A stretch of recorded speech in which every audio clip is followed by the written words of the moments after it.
Le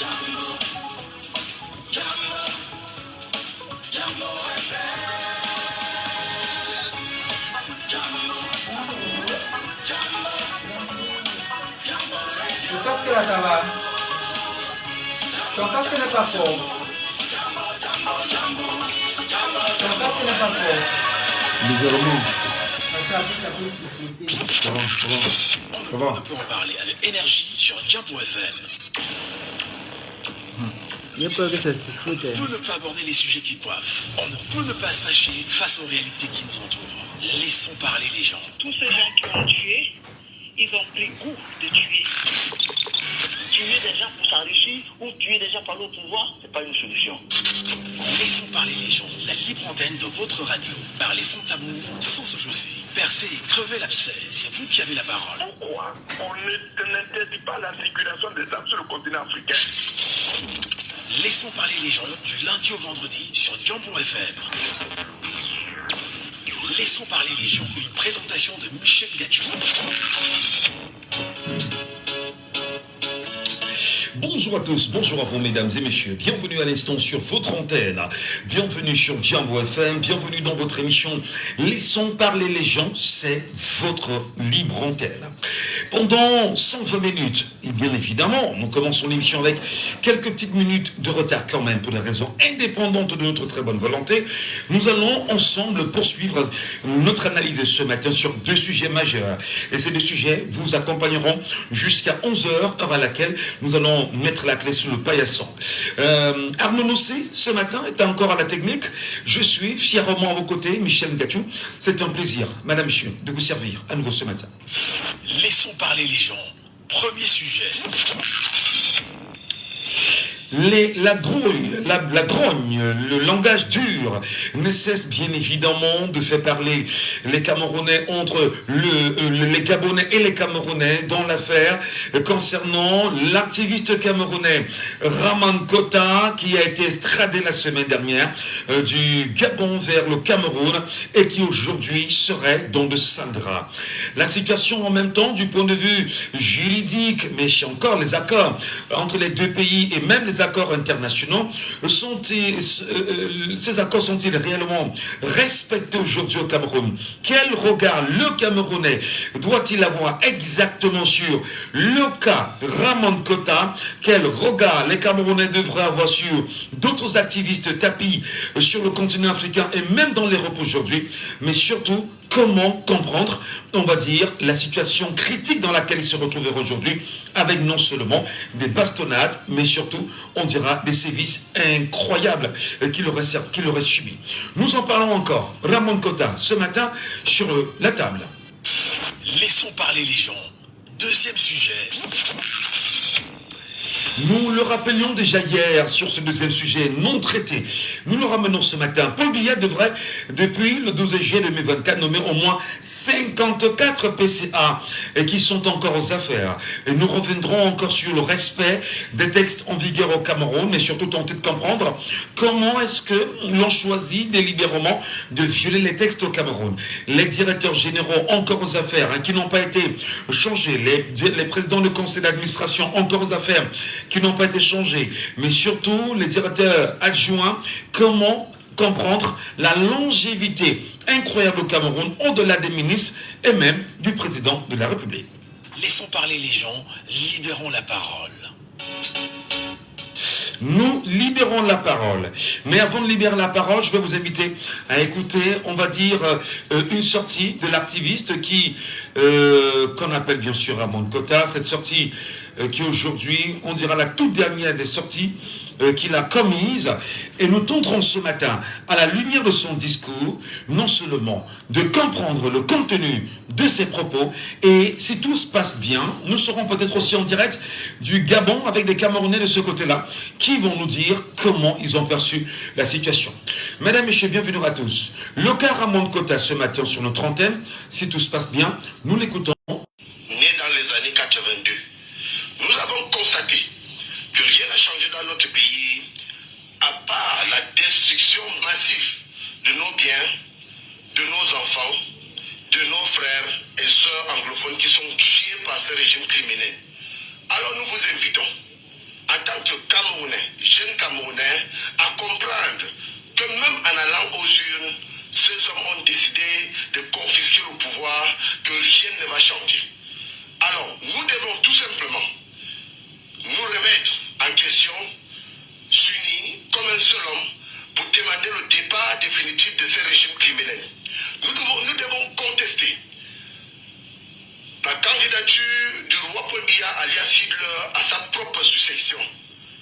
Parce que nous savons que lui, après autant d'années de gâchis, de destruction, et qui n'a fait que faire reculer notre pays, nous ne pouvons plus accepter, écouter ces discours mensongers et ces hommes sans cœur qui sont autour de lui, qui pensent qu'à leur propre intérêt égoïste. Alors nous devons nous mettre debout comme un seul homme pour demander le départ définitif de ces hommes fatigués qui sont à la fois criminels, qui sont à la tête de nos institutions. Ici, le commandant de force révolutionnaire Ramon Kota, I love my Cameroun. Nous avons vu dans d'autres pays où l'armée a pris en main les choses et l'armée se met derrière la population et ils ont réussi à chasser ces dictateurs qui sont encouragés, qui sont soutenus par ceux occidentaux qui pillent nos nations. Alors, chers frères et sœurs camerounaises et camerounais, nos forces de sécurité nationale doivent prendre les responsabilités parce qu'ils doivent prendre une bonne décision pour se remettre en question et se remettre avec le peuple ensemble pour que nous puissions finir avec cette dictature éminente. Donc moi j'invite jeunes Camerounais, jeunesse camerounaise, nous voulons un Cameroun nouveau. Nous ne voulons plus ces vieillards qui sont à la tête de nos institutions, qui passent tout le temps à piller notre pays et à massacrer nos frères et sœurs anglophones qui sont dans les régions que nous connaissons et à envoyer nos frères francophones aller mourir dans le nozo. Parce que cette sale guerre ne bénéficie qu'à l'Occident et ceux-là qui sont au pouvoir pour travailler pour l'oncle Sam. Donc j'invite nos forces de sécurité nationale à prendre les responsabilités pour que nous puissions ensemble libérer notre pays en tant que Camerounais. Parce que nous n'avons plus besoin de ces papas fatigués, ces hommes nés vers ces hommes à la fois criminels qui sont si vieillissants, qui ne peuvent plus rien produire pour l'avenir de nos enfants. Nous allons prendre nos responsabilités parce que je rappelle ici que le Cameroun ne peut plus changer par la voie des urnes parce que ces papas fatigués ont confisqué le pouvoir et dans leur tête, ils pensent que le Cameroun leur appartient et qu'aucun Camerounais ne peut plus s'indigner. Alors que notre constitution nous autorise. Alors nos forces de sécurité et de défense doivent prendre les responsabilités pour protéger notre pays et notre constitution à la fois pour que nous puissions nous libérer de ces dictateurs, de ces grands bandits de grand chemin qui sont à la tête de notre nation. Voilà, on va dire que voilà la toute dernière sortie de l'activiste camerounais Ramon Kota, une sortie qui aujourd'hui le conduirait où il est, mais surtout on va le dire, les Gabonais, les activistes gabonais, les populations gabonaises sont extrêmement choquées par cette situation qui a conduit à son arrestation en terre gabonaise et son extradition en terre camerounaise. Des vidéos circulent énormément sur les réseaux sociaux où d'ailleurs des Gabonais ont choisi de dire leur courroux à l'endroit de l'actuel président de transition Brice Oligui Nguema. Et nous voulons avec vous ce matin, mesdames et messieurs, analyser les contenus non seulement de ce discours. Il y a lieu bien sûr de rappeler qu'il n'a pas cité le nom de quelqu'un dans cette déclaration. Il n'a pas cité le nom de quiconque. Il a bien évidemment appelé, et aussi il faut le rappeler, les forces de défense et de sécurité à se mettre aux côtés des populations et bien sûr d'imposer le respect de la Constitution. Et il a tensé certains de croulants, de vieillards et de personnes criminelles qui sont à la tête de notre pays. Et d'ailleurs, l'a bien mentionné que ceci, c'est en coaction avec les organisations internationales, c'est-à-dire la communauté internationale et surtout le pays de l'oncle Sam. Je reprends ses propos. Nous avons choisi ce matin de remettre ce discours, parce que beaucoup nous font savoir que c'est le tout dernier discours, ou la toute dernière sortie, qui l'aura conduit où il est aujourd'hui.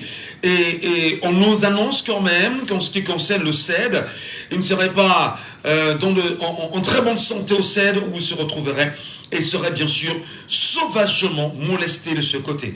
Nous allons tenter ce matin d'analyser la situation, d'analyser ce dernier discours ou cette dernière sortie de Ramon Kota, l'activiste camerounais, et remettre quand même les pendules à l'heure. Poser la question aux Camerounais, où est le problème? Et bien sûr, que chacun dénote le problème et ensemble que nous puissions en parler. 6 86 74 39 79 04. Nous voulons bien évidemment vous donner la parole parce que c'est très important qu'au cœur d'une situation, au cœur d'un sujet, au cœur d'un problème de société aujourd'hui, que nous tentons bien sûr de donner la parole aux uns aux autres sur cette émission. 6 74 39 79 04. Je reprends. 6 74 39 79 04 ou le 6 59 92 48 83. Bonjour à vous et bienvenue ce matin. Bonjour, le premier. Nous vous avons... Oui, bonjour. Est-ce que vous avez écouté cette dernière capsule de Ramon Kota sur laquelle on s'arrêtera aujourd'hui en le tentant d'appeler, on va dire, un soulèvement au Cameroun, à une destitution au Cameroun et même à un coup d'État? Je peux dire tout ce que le Camerounais pense, tout pas. Est-ce qu'il a dit mauvais, Michel Bachou? Même en France, on critique Macron. En plus, on le vit même les choses. On a failli tuer Joe Biden. Est-ce que c'est qu'il est mauvais? Moi, je me pose la question de savoir pourquoi les gens n'aiment pas les critiques dans ce pays. Vous voulez parler de Donald Trump, mais non Joe Biden? Oui, de Donald Trump, voilà, merci. Pourquoi les gens n'aiment pas qu'on les touche? Les gens n'ont rien fait depuis 42 ans. Ils ont passé le temps à mettre le Cameroun dans la Bible. Vous vous rappelez les 700 entreprises qui ont été avec les CCO aujourd'hui. La crise anglophone, qui active ça. Ou attendant d'étaler dans une chaîne étrangère que il n'y aura pas la forme de l'État, la forme de l'État est indiscutable. Ce qui se passe dans les régions anglophones et même dans d'autres régions au Cameroun, c'est le RDP, c'est l'origine sanguinaire. Je ne sais pas pourquoi on veut tuer l'enfant pour rien. Il a dit quoi? Il n'a rien dit. Il n'a que dit ce que nous on voit tous les jours. Et Michel Bachou, vous-même qui êtes journaliste, vous pouvez me citer ce que Paul Biya a fait au Cameroun depuis 42 ans. Vous me citez? Il pense que Paul Biya fait de bien depuis 42 ans. Dites-moi une seule chose. Moi, vous voyez que vous ne pouvez pas. Notre bilan est catastrophique. Moi, je dis seulement au Camerounais, intégrons-nous seulement. Moi, il a dit que les urnes ne peuvent rien changer. Si l'opposition gagne les élections et que ces gens d'enfants qui ont gagné, alors on sort tous les rues du Cameroun. Mais je veux bien comprendre, cher Yannick, lorsque ce vidéogramme et surtout ces propos qui font le tour de la toile aujourd'hui sont bien évidents. Ce vidéogramme est exposé, il fait le tour de la toile. Est-ce qu'on peut véritablement dire que le contenu est de nature à provoquer le régime en place au Cameroun? Non, je ne pense pas. Quand on critique, c'est pour avancer, ce n'est pas pour provoquer le régime en place. Il n'a plus que dire tout ce que les Camerounais pensent tout pas. Il va faire en sorte que le régime en place semble par rapport à ce qu'il a dit. Qu'est-ce qui va faire en sorte que le régime en place ait peur par rapport à ce qu'il a dit? Il n'y a pas de problème, mais nous sommes libres de critiquer le régime parce que le régime n'apporte rien aux Camerounais. On vous a dit qu'on a construit un stade de 3 000 milliards. Le stade n'est jamais fini. Mais vous pensez que si c'est comme ça qu'on n'est même pas libre dans notre pays, Michel Bachou. On n'est même pas libre. On n'est pas libre de dire tout ce que les populations vivent. D'accord. On n'est pas libre. Mais moi je dis, si en 2021, ces mêmes gens-là, ils vont même vendre le Cameroun avec les Camerounais. Baba Yabo, une bonne journée. Merci. Nous allons tenter d'avoir avec nous quelqu'un qui nous appelle du Gabon, qui est un Camerounais au Gabon et qui connaît très bien, on va dire, M. Steve Akam, et qui d'ailleurs, lorsque nous préparons cette émission, nous tentons, autant pour moi, de mieux comprendre ce qui s'est passé. Et il est avec nous de l'autre côté là-bas. On a choisi de ne pas le citer afin de mieux le garder sous anonymat. Cher monsieur, bonjour à vous et bienvenue ce matin. Bonjour, monsieur. Soyez les bienvenus sur les antennes de Jambo FM. Et vous êtes en direct du Gabon, vous nous dites d'ailleurs. Oui, je suis en direct du Gabon. Bon, je vais vous donner un peu ce que je connais de ce monsieur de Steve Akam. Hein. Nous vous écoutons. Steve Akam, on va dire activiste camerounais, résident au Gabon depuis pas mal d'années quand même. Activiste alias Ramon Kota, extradé du Gabon vers le Cameroun, où il est toujours en détention. Alors, nous apprenons effectivement qu'il y a une très grosse colère dans l'opinion publique gabonaise et même au Cameroun. Est-ce que vous pouvez nous dire quelles sont les relations que vous teniez avec Steve Akam? Bon, Steve Akam, c'est un compatriote comme tout le reste. Ouais. Il est arrivé il y a de cela longtemps. Et Steve Akam a commencé, comme tout le monde Camerounais, à se débrouiller. Alors, courant 2009, il est allé dans le groupe des gars, en tant que civil, dans le groupe des gens qui gardaient Baobab pour les élections de 2009 contre Ali. Donc, il était parmi les gens en tant que civil. Baobab, l'ancien candidat à la présidentielle du Gabon, qui faisait face naturellement à Ali Bongo et qui a été l'ancien ministre de l'Intérieur du Gabon, c'est ça? Oui, effectivement, il était en tant que civil, il faisait partie des gens qui gardaient Baobab. Et après la mort de Baobab, il ne pouvait plus rien, il ne pouvait plus aller s'intégrer peut-être ailleurs, il était obligé de revenir à la gare routière où il avait commencé. Et quand il est revenu, il a commencé avant les téléphones, il partait acheter les téléphones à mon pote, il venait vendre. Au fur et à mesure, il vendait, mais à un moment donné, je lui ai dit à mon petit, c'est risquant de vendre les téléphones comme ça parce que quand tu seras confondu à ces gens qu'on appelle généralement les blagueurs qui viennent vendre des téléphones volés, c'est mieux que tu trouves, tu viennes là-bas, je vais te donner un endroit dans ma mezzanine et à partir de là, tu vas commencer à stocker tes téléphones. C'est comme ça que il a dit ok grand, merci. C'est comme ça que je lui ai demandé, j'avais une caisse, il mettait ses téléphones, il a commencé à vendre au fur et à mesure, et après je lui ai dit bon, toi tu as déjà assez de téléphones, tu peux prendre une baie vitrée. Je lui ai conseillé la baie vitrée, il a commencé, il chargeait au fur et à mesure, Donc, avant son arrestation, il avait déjà au moins deux baie vitrées qui étaient vraiment chargées de téléphones. Mais par rapport à son activisme, moi, je peux vous le dire, moi je lui ai donné le conseil, il faut éviter avec la politique parce que il faut éviter.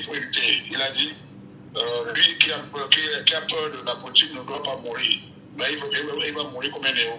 Malgré mes conseils, il n'a pas voulu comprendre, il a pris son chemin et malheureusement pour lui, il se trouve actuellement entre les mains de la police camerounaise.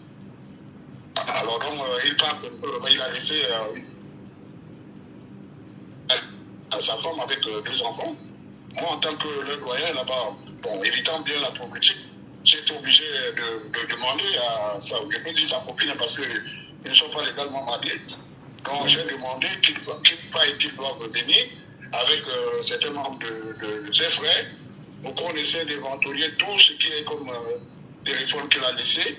On fait un procès verbal pour que chaque personne signe pour qu'on sache au moins le nombre de téléphones qu'il a laissé parce que c'est pas passé, n'est pas là qu'on va s'amuser. Mais vous qui êtes là-bas au Gabon, est-ce qu'au moins on peut nous dire dans quelles circonstances il a été arrêté? Où était-il au moment de son arrestation? Mais au moment de son arrestation là-bas, il va à ses occupations, il était devant sa vitrine de téléphone. Il était au marché? Oui, il était au marché, c'est pas que c'est chez lui qu'on est allé le prendre, c'est une voiture qui est venue sans immatriculation et on lui a dit, messieurs, suivez-nous, il s'est levé sans toutefois les aimer, il les a suivis, jusqu'aujourd'hui, bon, on n'a plus de ces nouvelles, sauf que ce qui circule sur la toile. Alors, est-ce que vous avez au moins pris attache avec son épouse, ses enfants? Dans quelles conditions est-ce qu'ils vivent? Est-ce que vous êtes aux côtés d'eux déjà au moins? Oui, je vous ai dit que j'ai fait venir son épouse, elle est venue me voir. Elle est là? Et par rapport à la... Oui, actuellement, elle n'est pas avec moi, mais elle est en tranquillité, elle n'a pas de problème, sauf peut-être les remords des enfants et autres là-bas. Sinon, elle est en sécurité, il n'y a aucun problème. Parce que c'est pour que sur la toile, les gens soient racontés, ou peut-être seraient en insécurité. Non. Faudrait les autorités gabonaises ne sont pas aussi comme ça. Je crois que la prochaine fois, je vais l'appeler et l'émission, la prochaine fois, je vais l'appeler et vous allez même faire une vidéo, vous allez la voir avec peut-être les enfants. Donc elle est vraiment en sécurité. Alors justement, on apprend que pas mal de Gabonais sont choqués par cette situation et beaucoup maudissent aujourd'hui Brice Oligui Nguema. Est-ce que vous pouvez nous confirmer cela? Bon, pour ceux qui parlent de la politique, moi je sais que il y en a qui disent que non, ce qu'il a fait n'est pas bon. Les autres disent bon, c'est la liberté d'expression. Il pouvait vraiment s'exprimer. Bon, les torts sont partagés. Il y a des gens qui sont pour, ceux qui sont contre. Alors comment vous êtes organisé, vous qui êtes là-bas, Camerounais, au Gabon? Quelles sont les actions que vous avez mises en place afin de le soutenir? Déjà, lui qui est ici au Cameroun et qui est tenu dans les cellules du secrétariat d'État à la Défense.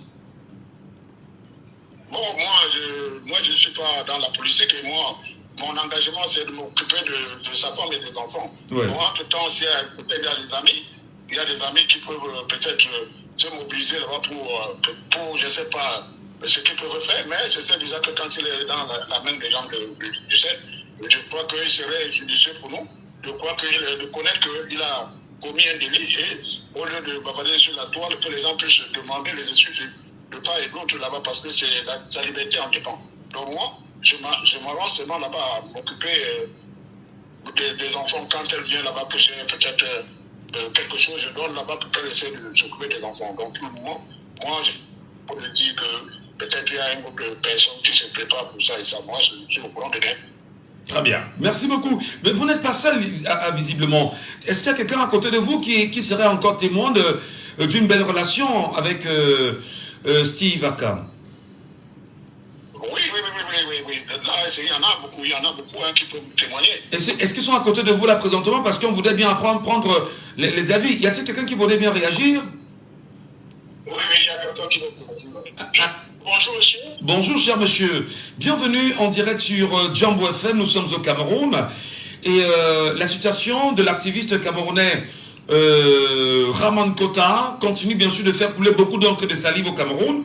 D'ailleurs, même hier, le mouvement pour la renaissance du Cameroun, le parti du professeur Maurice Kamto, a fait une réaction où d'ailleurs il démontre que à l'article 4, en ce qui concerne l'accord d'extradition du 28 janvier 2004 entre les États membres de la CEMAC, qui dispose que l'extradition n'est accordée que si l'infraction pour laquelle elle est demandée est considérée par la partie requise comme une infraction n'étant pas dans le champ des infractions prévues par la loi pénale. Alors, est-ce que vous pouvez nous dire, vous connaissez vraiment Steve Akam, il était très, très engagé. Est-ce qu'il était quelqu'un de dérangeant pour vous là-bas? Déjà, quelqu'un de dérangeant, non. Steve Akam, quand vous le voyez dans ces vidéos intervenir, c'est quelqu'un de très jovial. Et ce qui lui rend même fou furieux, monsieur Michel, ce qui lui rend fou furieux, il a perdu son père. Il n'a pas pu assister aux obsèques de son père au Cameroun. Et son père est décédé dans des situations très... Je ne sais pas quel mot je peux utiliser vraiment pour faire comprendre à l'opinion nationale et internationale. Quand il m'a vu, il me dit, voilà mon père qui est décédé. Je n'ai pas pu assister à l'enterrement de mon père à cause du régime de Yaoundé, parce qu'il était déjà pourchassé depuis par rapport à ses opinions. Il était pourchassé depuis par rapport à ses opinions. Comme a dit mon prédécesseur, c'était quelqu'un, le bras droit de l'ancien opposant Mbaoba. Oui. Ils ont travaillé quand c'est Mbaoba est décédé, qu'il est revenu à la gare routière. Quelqu'un de jovial. Je peux encore l'attribuer un autre nom, hormis de son nom d'activiste Ramon Kota, le défenseur des Camerounais, parce qu'il n'aimait pas voir qu'on menace un Camerounais sur son passage. C'était sa deuxième devise là-bas. Il n'aimait pas voir, ici à la gare routière, on le connaît. Tu touches à un Camerounais, tu l'as touché personnellement. Sa devise était que il est la voix des sans-voix. Alors, vous aussi, comment vous vivez cette arrestation et ce que beaucoup de Camerounais ont qualifié d'humiliation en l'amenant à demander pardon au régime en place? Est-ce que vous le connaissez comme étant quelqu'un qui peut vraiment se soumettre de la sorte? Ça, non. À vous dire vrai, non. Parce que j'ai fait l'effort de communiquer un peu avec Marc Seigneur, l'activiste camerounais qui se trouve du côté de l'Allemagne, qui m'a toujours posé la même question. J'ai dit à Marc Seigneur que celui-là, quand vous regardez même la vidéo, c'est une vidéo à moins de 15 à 20 secondes. Et je vous dis, c'est un garçon qui a les couilles. C'est un garçon qui a les couilles, monsieur Michel. Steve Akam, même le président actuel Olingi, quand Olingi était aile de camp d'Ali, lui il était aile de camp d'André Mbaoba. Les deux hommes se connaissent. Les deux hommes se connaissent. Bon, il y a beaucoup de choses que nous ne pouvons pas être ici en train de dévoiler. Vous comprenez un peu, non? Parfaitement.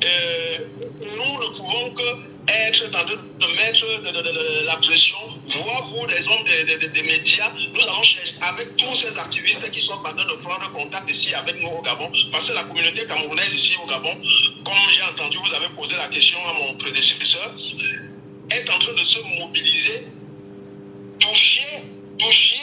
Quand quelqu'un connaît un activiste, il prend la peine de l'informer. Voilà en quelque sorte comment la communauté camerounaise ici au Gabon est en train de se mobiliser, monsieur Michel. Alors, nous avons également appris que la situation est tellement grave que des activistes et des femmes même se sont mises dans l'affaire. Les femmes sont aux abois, elles pleurent tout le temps. Est-ce qu'on va dire que c'est très dur pour vous? Quand vous regardez ces femmes qui sont en train de pleurer, ce sont des femmes, c'est-à-dire c'est pas Sani de Boston. Si c'était une Camerounaise, on devait dire oui, solidarité de corps d'activisme camerounais oblige.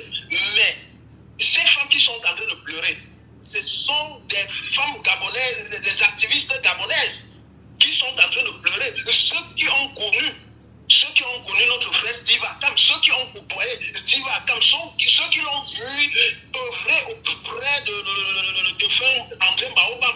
C'est tous ces activistes gabonaises-là qui sont en train de pleurer. Ce ne sont pas nos activistes qui sont en train de pleurer. Et quand nous voyons des choses comme ça, monsieur Michel, franchement, même présentement que je suis en train de vous parler, j'ai les larmes aux yeux quand nos sœurs gabonaises, quand j'entends nos sœurs gabonaises là en train de pleurer à chaudes larmes.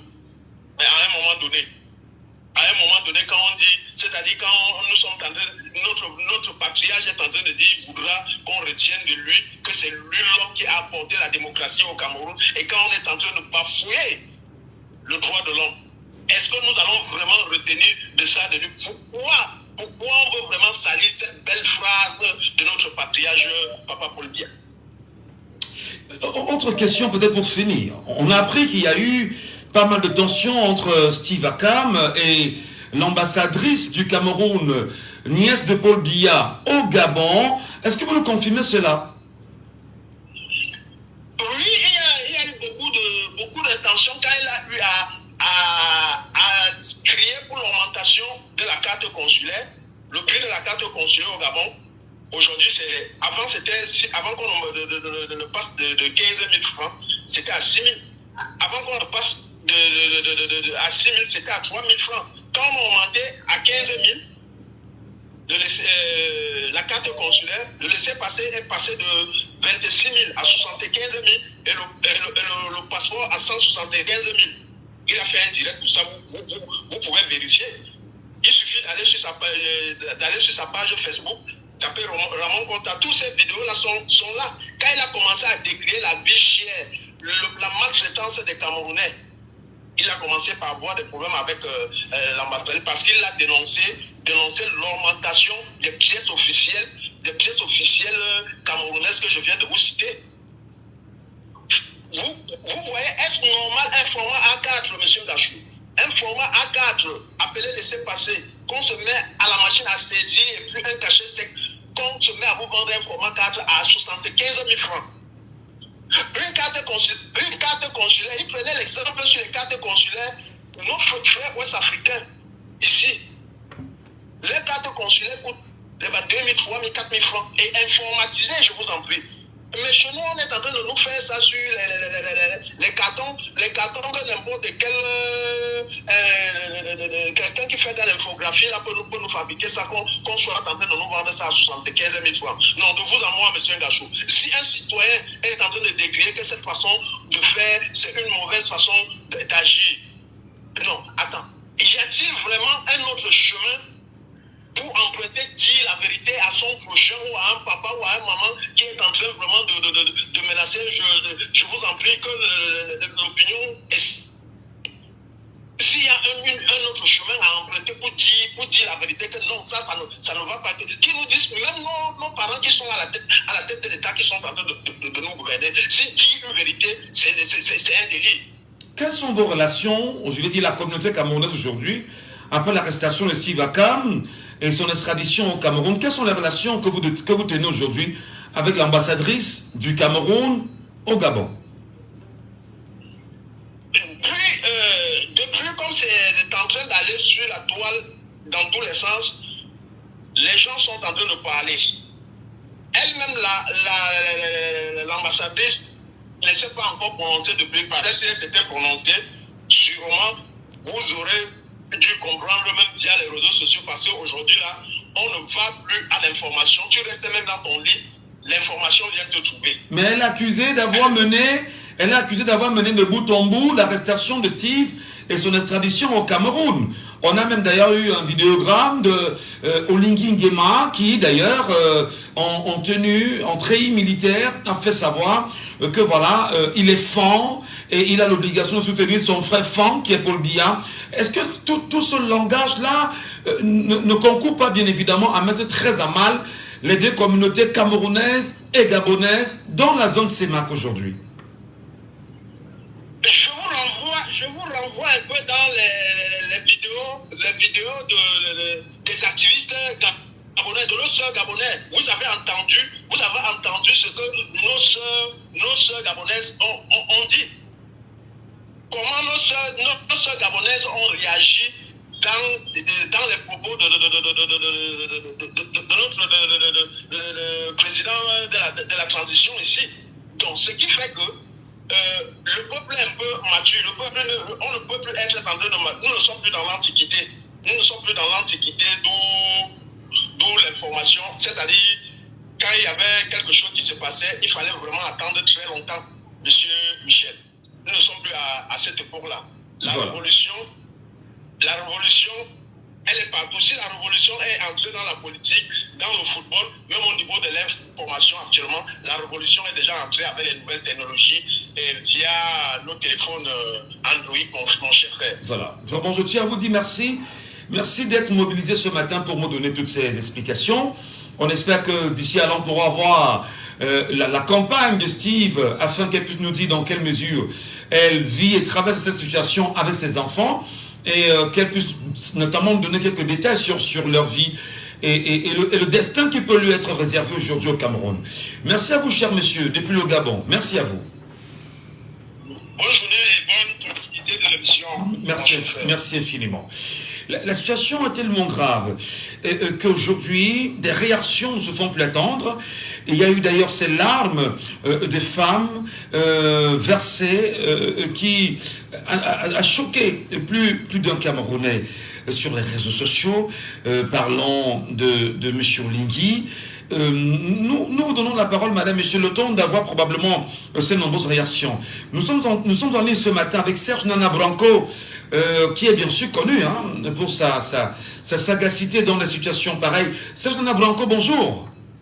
Bonjour mon frère, c'est avec beaucoup de tristesse que je vous appelle depuis les hautes montagnes de l'Ouest à Baranté. Comment aviez-vous accueilli cette information qui laisse pantois 30 millions de Camerounais? Et on se demande, mais comment peut-on choisir de diviser les Gabonais et les Camerounais par le truchement des dirigeants de ces deux pays? Vous savez, la dictature utilise toujours des méthodes pareilles. Et la dictature utilise le tribalisme.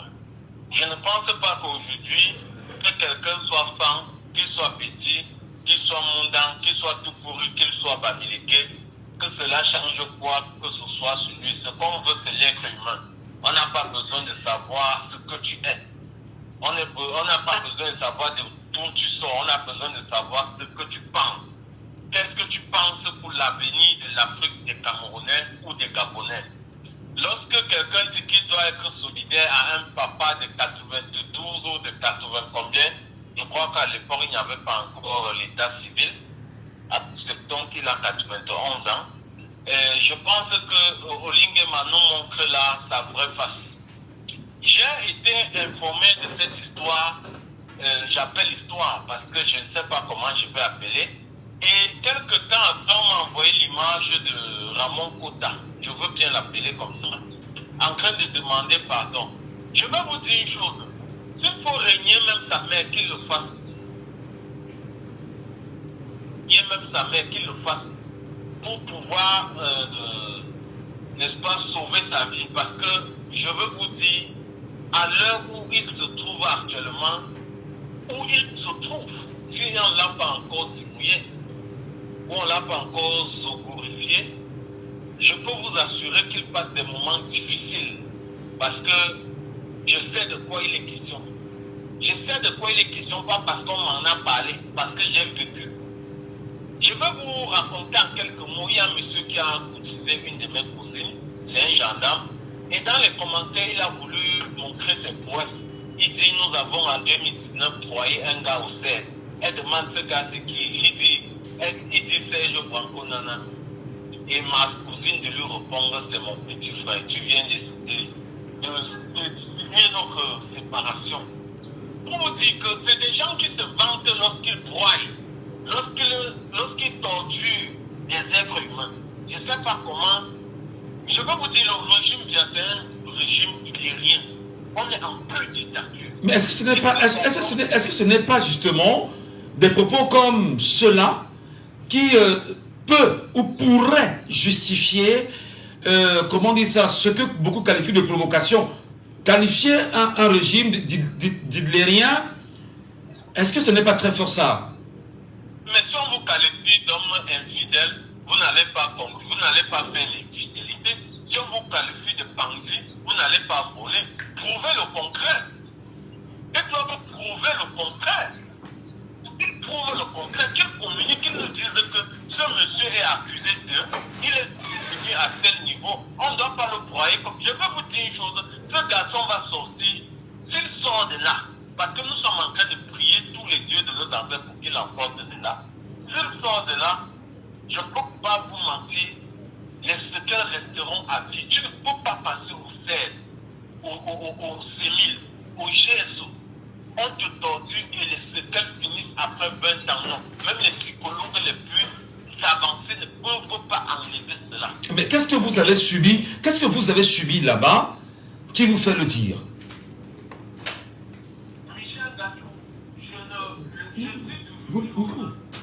Je n'ai ce que j'ai subi au CED. Je le dis encore, Ben, je n'ai jamais dit à qui que ce soit exactement ce que j'ai subi au CED. Alors, nous posons la question, qu'est-ce que vous avez subi au CED, afin de nous aider au moins à comprendre ce que pourrait subir aujourd'hui Steve Akam. En 3 phrases, ce garçon doit être électrocuté. On va torturer ses parties génitales. Et on va le faire subir des simulations de noyade. Là, c'est sûr, les 3 choses-là vont le poursuivre toute sa vie. Est-ce que vous tentez de nous dire que c'est des méthodes qui sont pratiquées là-bas aujourd'hui? C'est même celui qui ne connaît même pas, qui est encore dans l'apprentissage de la torture, c'est ce qu'il connaît. Donc, quand tu arrives là-bas pour t'initier à la torture, on commence par ça. Parce que tout le monde procède comme ça. Et je vous dis que lorsque vous passez là-bas, vous ne faites jamais 2 jours sans faire des cauchemars. Ça va vous hanter toute la vie. Parce que l'objectif, ce n'est pas de toucher la chair. Il veut toucher votre esprit. Et comment faire pour résister à cela? Lorsque vous êtes torturé à ce niveau, il faut avoir la capacité de sortir de votre corps. Laissez le corps qu'on torture. Lorsqu'on a fini de torturer, vous ancrez dans le corps. Ce garçon doit être broyé. Ces gens sont cyniques. Ces gens sont méchants. À un niveau que vous ne pouvez pas imaginer. Vous vous amusez à un moment, on peut même utiliser des choses qu'on va mettre dans vos parties, dans votre orifice fécal, si on peut le dire comme ça. Est-ce que vous n'exagérez pas la Serge Nana Branco? Ceux qui étaient avec mon père peuvent me dire si je mens ou si je ne mens pas. Est-ce que je parle, je ne fais pas de la publicité, je ne fais pas dans le populisme. J'ai dit, je ne dirai jamais, le moment n'est pas venu de dire aux Camerounais ce qui s'est passé, parce que ce n'est pas moi qui vais le dire, c'est eux qui vont le raconter, ce qu'ils m'ont fait. Ce n'est pas moi qui vais dire ce qu'on m'a fait, c'est eux qui vont dire, nous lui avons fait telle chose. Mais vous me choquez là, Serge Nana Branco. Parce que depuis que ce gars a été arrêté, je ne cesse de dire qu'il faut le sauver. Parce que s'il subit ce que j'ai subi, je ne suis pas sûr qu'il pourra avoir la chance que j'ai eue. Parce que je dis bien, c'est la chance. S'il a la chance que j'ai eue, c'est bien. S'il n'a pas cette chance, c'est dangereux. Vous imaginez qu'après le Seigneur fait 4 mois sans érection. Pisser le sang pendant près de 2 semaines, vous imaginez. Imaginez ce qu'un Camerounais peut faire à son frère parce qu'il défend un monsieur de 92 ans qui ne le connaît pas. Et il va se vanter pour l'avoir fait. Il va se vanter pour l'avoir fait. Voilà. Là, c'est une séquence très émotion parce que là, on tombe des nues. Il y a certains qui disent qu'il partait faire pour là-bas. Qu'est-ce qui s'est passé? Non, il ne devrait pas. Un individu, s'il a ses papiers, il doit se trouver en sécurité n'importe où. Ouais. Est-ce que quelqu'un devrait être arrêté pour ses opinions? Pas du tout. Rien qu'à penser à ça, c'est reculer de 50 ans. Voilà. Serge Nana Branco, vraiment. Les dictateurs sont toujours solidaires. Olingue et son nom même ne m'intéresse pas. Il montre déjà la trajectoire qu'il a pris. Ce petit danseur de Pikoussi, je croyais qu'il avait seulement les talents de danseur. Il a aussi les talents de grec. Oui, vraiment, je suis amèrement déçu. Je suis très remonté. Et je demande que quel que soit ce qu'il faut faire pour sauver ce garçon, qu'on le fasse. Parce que depuis là, moi-même, je ne suis pas à l'aise. Parce que je me dis, s'il subit cela, à un moment, j'ai des frissons. J'ai vraiment des frissons. C'est très dur. C'est très dur. Je dis toujours aux gens, lorsque tu entres au CED, si tu ressors intact, si tu entres au CED et qu'on t'amène au laboratoire, voilà, parce que tu peux entrer, on t'amène au laboratoire. Si on t'amène au laboratoire, ils appellent ça le laboratoire, ils ont les mots là, c'est le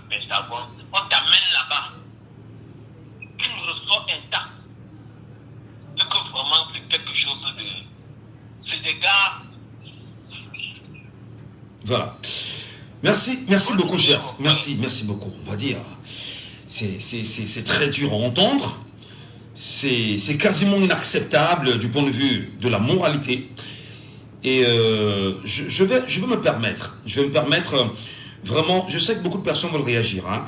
Vous allez attendre un peu, pas de la peine pour le moment, parce que je veux bien qu'on comprenne. Je vais prendre cette sortie de cette activiste gabonaise qui a choisi de nous faire écouter des choses incroyables et de pleurer en mondovision et d'appeler bien sûr Brice Olinguema à se ressaisir. Du Gabon au Cameroun.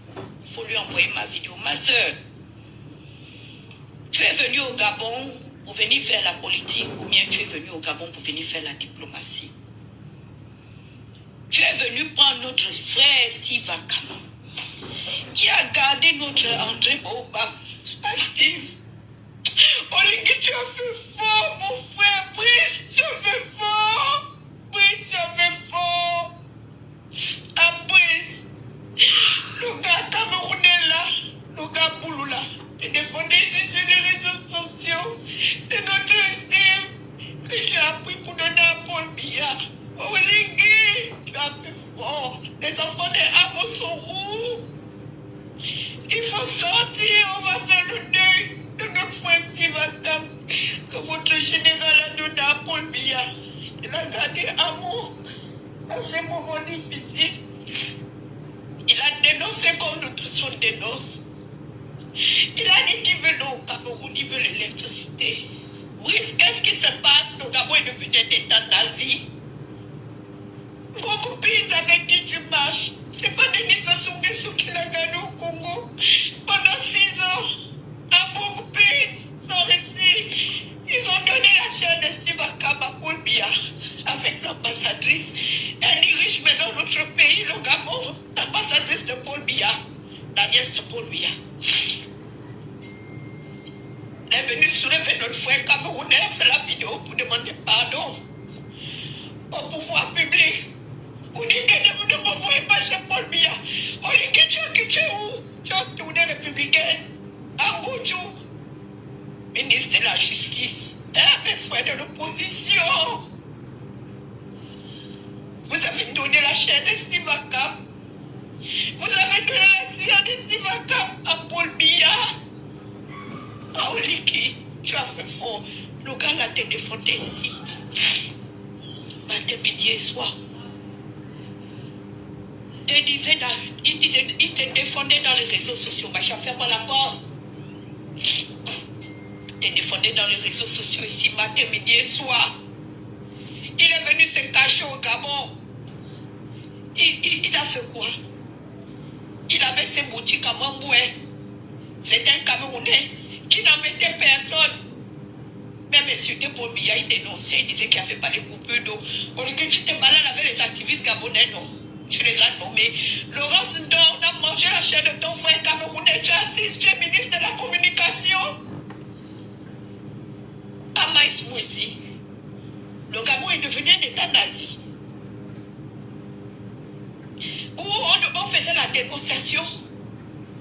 C'est l'image-là que vous voulez vendre du Gabon au sorti du 30 août.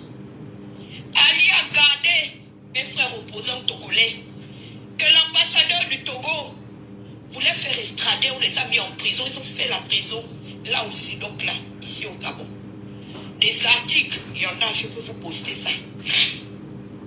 On les a gardés pendant 4 mois en détention, hein. Ils n'avaient rien fait. Juste parce que quand Enyassimbe est venu au Gabon, avant que Ali ne perde le pouvoir, ils ont fait la contestation. C'est comme ça comment l'ambassadeur a appelé l'armée pour venir les soulever. Ils ont mis les Togolais là, une dizaine de Togolais. Ils ont fait la prison là au Cédon. L'ambassadeur était songui sur l'administration d'Ali Bongo qu'il faut qu'on les expatrie au Togo. C'est une dame qui est colonel. Là, à la DGDI, qui a dit que mais dis donc, on les a déjà enfermés ici sans jugement. Il n'y a quel problème? Oh, il faut qu'on les fasse rentrer au Togo. Elle a dit non. Je ne vais pas accepter ça. Elle a écrit à la présidence de la République. La présidence de la République a dit non. On ne peut pas donner les opposants de Fort Enyassimbe à Fort parce qu'il va aller les piler. Il va aller les finir là-bas. Lui-même, Paul Biya, l'oncle de sa nièce qui est venu au Gabon, il n'a pas gardé André Bobam à Moémon où c'est pas dans les mains de Paul Biya. Mundunga, il faut sortir. Toi qui es passé par le Cameroun, les opposants gabonais qui sortaient par le Cameroun, il faut demander au Ligui d'appeler Paul Biya, de dire à Paul Biya que le sang de ce Camerounais-là qui est avec nous est sur sa tête. Et sur la tête de l'administration Ligui, on vous parle matin, midi et soir ici. On vous dit que la tyrannie est en train de s'installer à la tête du pays. Vous n'écoutez pas les scandales. Lui-même, Biya, il n'a pas gagné. Il n'a pas gagné le couple Patassé. Ange Félix Patassé est mort où? Dans les mains de Paul Biya avec Sophie Patassé. Il n'a jamais donné Sophie Patassé. Et Ange a Bozizé. Il n'a jamais fait ça. La femme de Déby au Cameroun. Pourquoi Biya ne donne pas la femme de Déby à Idriss Kakadémi? Mais si on ne peut plus faire l'asile politique dans la sous-région centrale, il faut que le HCR arrête de défendre le cas des PD. Les opposants d'Afrique sont une chair à canon. On n'est plus protégé. Quand on fait l'activisme, on dénonce. On n'est plus protégé. Aujourd'hui, l'ambassadrice de Paul Biya vient de rompre une coalition bilatérale d'une très longue date. Parce que nous avons une histoire historique avec la frontière du Cameroun à Oligui. La vie que tu vois là, la vie tourne. Tu ne sais pas de quoi peut engendrer un lendemain. Un jour, aujourd'hui, Ali est au pouvoir. Hier, aujourd'hui, c'est toi qui es au pouvoir. Tu vas aller te cacher où? Tu vas aller te cacher chez Denis Sassou Nguesso. Les opposants de Denis Sassou Nguesso, quand ils vont prendre le pouvoir, ils font des livres aussi. Tu vas voir.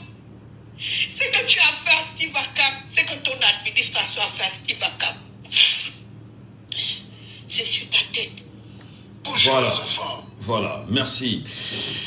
Voilà. Madame, messieurs, on va marquer une petite pause, hein, juste une petite pause, et puis on va se retrouver dans une poussière de secondes avec l'émission et sa continuité. On a bien voulu vous donner la parole, vous la prendrez désormais, et on va continuer d'analyser véritablement ce qui s'est passé entre le Cameroun et le Gabon, et cette extradition qui choque de grandes communautés.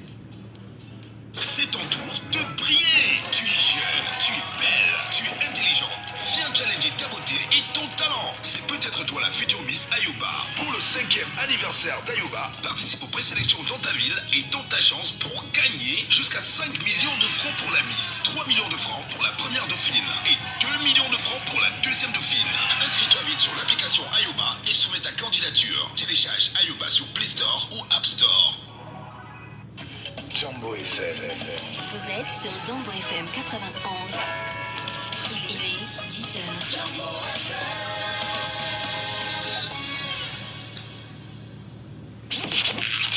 On ne peut en parler avec énergie sur Jambo FM. Premier sujet.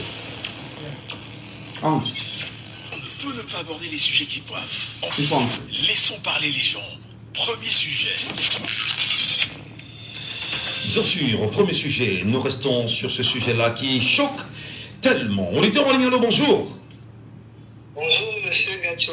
Comment nous vous appelons, cher monsieur? Durel, ça fait longtemps. Ben ouais. On peut comprendre, Durel. Vous nous appelez à un moment difficile du Cameroun, un moment où les Camerounais sont éplorés, où les gens nous font pleurer. C'est une situation assez critique entre le Cameroun et le Gabon. Quelle lecture vous en faites-vous sur cette extradition qui est incompréhensible de tous aujourd'hui? Pour moi, Olivier démarre bien dans son rôle parce qu'il est venu avec des promesses un peu nettement approfondies dans la tradition de tout le monde. Dieu défend ceux qui écoutent. Il est venu avec des promesses un peu, mais on s'est bien rendu compte que c'était vraiment l'ana. Mais ce que je retiens, c'est qu'il y a eu au Gabon, pas vraiment une sorte de coup d'État, mais c'est j'ai envie de dire tantôt, c'est un truc, en fait, dans les termes, c'est genre une révolution du palais, il faut dire comme ça. Et la situation de notre frère en 10 ans, c'est vraiment quelles étaient vraiment les motivations de Oligui Nguema.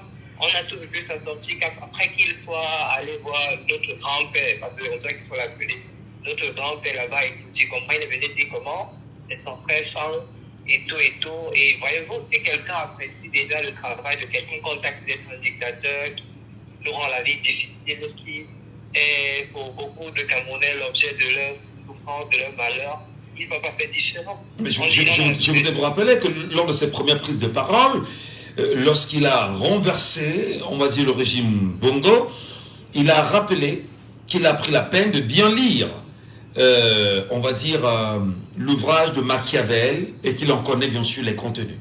Est-ce que c'était un signal fort? Voyez-vous, je vous l'ai dit en l'entendant de mon propos que tout bon flatteur dit au départ de celui qui l'écoute.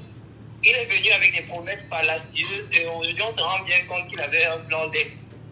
Je dirais développer mon propos en tant que, voyez-vous, on est en train de dire en Afrique centrale que Paul Biya, je préfère le dire comme c'est la gangrène de l'Afrique centrale, particulièrement. En fait, c'est lui qui freine, c'est pour dire. Le départ de Paul Biya va, j'ai envie de dire tantôt, va relever notre économie en Afrique centrale. Parce que tous ces petits dictateurs, que ce soit les Obiang, les Sassou, là-bas au Congo et tout ça, parce qu'ils ont le patriarcat, comme ils appellent, le paquet de Etoudi. Et quand il va dégager, parce que nous sommes convaincus qu'il va dégager, voyez-vous, ce sera comme une sorte de libération pour nous de l'Afrique centrale. Mais quand un monsieur vient avec des promesses pompeuses et qui fait allégeance au grand-père, c'est-à-dire tantôt qu'il sera pire que son père, il sera pire que son grand-père. Et après, moi j'ai été choqué, permettez-moi, j'ai été choqué quand il a fait sa rencontre avec Paul Biya, disant que c'est son frère sang et tout. Moi, des petites personnes qui voient le pays à l'échelle des tribus et tout, c'est vraiment très grave. Et surtout pour parler de la situation du frère, moi j'ai envie de dire que c'est une violation flagrante des traités internationaux, voyez-vous. Le Cameroun, l'Afrique centrale a ratifié des traités qui protègent des personnes qui sont en danger de mort en raison de leur conviction. C'est une violence, une flagrante violation des droits de l'homme. Parce que personne n'a le droit d'être inquiété. Signé par le Pacte international des droits de l'homme. Personne n'a le droit d'être inquiété en raison de ses prises de position. Le Cameroun et le Gabon ont choisi de violer ce pacte-là, de le piétiner.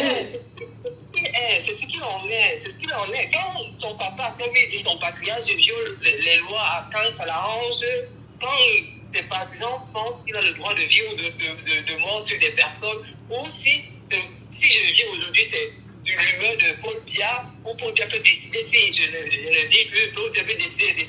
Quand c'est partisans, voyez-vous, on se dit que l'élève n'apprend que ce que son maître lui fait. Il dit ouvertement que c'est le patriarche, il dit qu'il est à l'école de son père. C'est logique, donc moi ça ne devrait même pas nous étonner. Je voudrais vous rappeler, permettez que je fasse une information de dernière minute.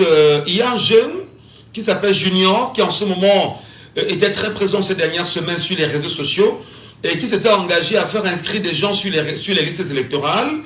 Au moment où je vous parle, il a été arrêté hier soir et il a été conduit manu militaire vers Yaoundé. Il s'appelle Junior.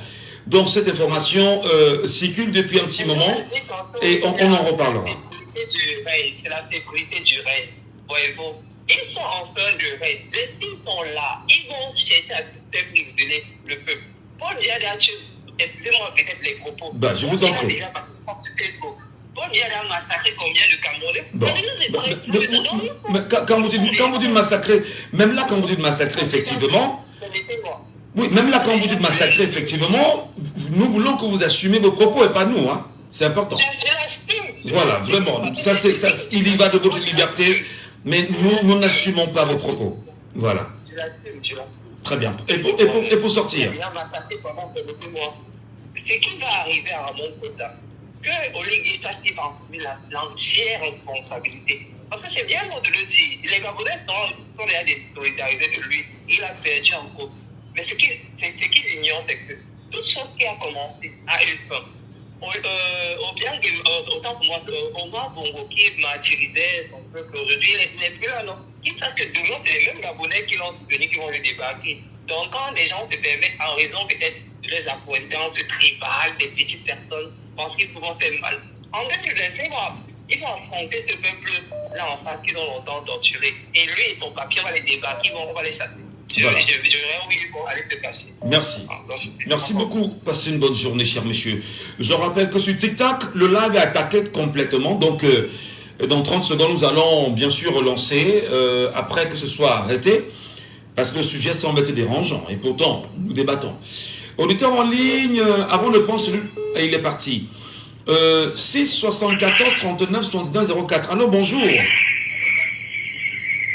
Aïe, aïe, aïe, aïe, aïe. Il est où là comme ça? Allô, bonjour. Bonjour, cher monsieur, bienvenue. Vous êtes en direct. Nous appelons comment? Allô? Nous vous appelons comment? Moi, je m'appelle Hervé depuis Mabanda. Votre commentaire Hervé sur cette situation qui dérange. Ah, ok. La situation, moi, je me rappelle bien que quelque chose de vu.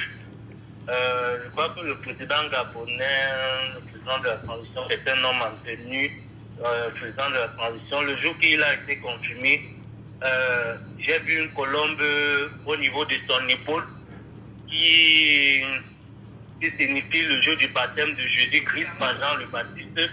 Et avec la situation qui se passe, moi aussi je me rappelle à livrer, donnez-nous Barabbas et prenez Jésus. Je ne sais pas si vous connaissez ce genre de choses-là. Vous faites le lien avec les écrits bibliques, c'est ça? Oui, avec les écrits bibliques. Remettez-nous Barabbas et prenez Jésus. Bon, ce qui fait en sorte que je reviens à la nièce de Mbiaké, donc, qui a dans la chaise au Gabon.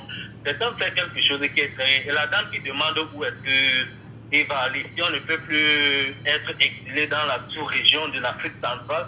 Moi, je me rappelle donc aussi que quand Monseigneur Dormo, avec la bouche mise dans la politique, quand il faisait des homélies derrière l'hôtel, avec un arme à la main, il a été exilé politique ou au Canada. Donc, ce qui fait en sorte que moi, je ne vais pas beaucoup parler, c'est quelque chose de très concret.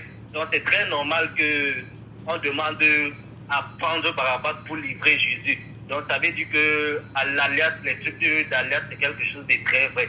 Ça a toujours été dans la nuit, dans ça, et ça va se passer toujours comme ça entre eux.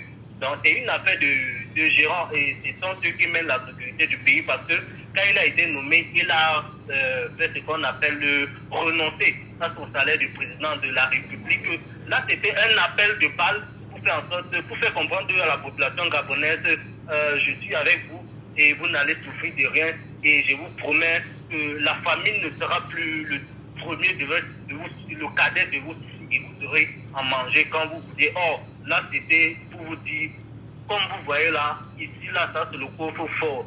L'argent, là, je ne renonce pas à mon salaire de président de la République, mais je vais avoir un salaire de simple capitaine général ou quoi, ou agent de tel patron. Si vous n'avez pas le numéro du coffre fort de l'argent, personne ne va jamais posséder à cet argent jusqu'à ce que je meure. Donc, c'est-à-dire que les exilés politiques, les trucs d'alliance, ils ne vont jamais manquer. Ça va exister. Très bien. Voilà. La tête tourne vraiment autour d'elle-même et non autour du soleil. Il y a toujours l'austérité et le jour ne va jamais paraître. C'est ça ma contribution. Bonne journée. Bonne journée à vous. Sur WhatsApp, on a un auditeur en ligne. Allô, bonjour. Bonjour, monsieur Michel Ngacho. Bonjour et bonjour à tous vos auditeurs qui nous écoutent ce matin dans la capitale. Voilà. Bienvenue, mon cher frère, cher Camerounais, chers compatriotes. Nous avons choisi ce matin, peut-être dans la séquence très émotion, d'écouter des voix, d'écouter des témoignages et de tenter de mieux cerner la situation autour de Steve Akam, l'activiste camerounais qui a été extradé du Gabon vers le Cameroun récemment et dont les images ont rapidement fuité sur les réseaux sociaux, le voyant demandant pardon, on va dire au régime en place, entouré de nos forces de défense et de sécurité. Quelle image de ceci vous a renvoyé? Nous avons reculé de 50 ans par là, M. Michel Ngacho. Cela montre à suffisance que le régime dans lequel nous sommes n'est pas un régime démocratique. C'est-à-dire la contradiction n'existe pas. Les voix opposées n'existent pas. Bien vrai que ça fait partie de notre liberté, ça fait partie des lois fondamentales.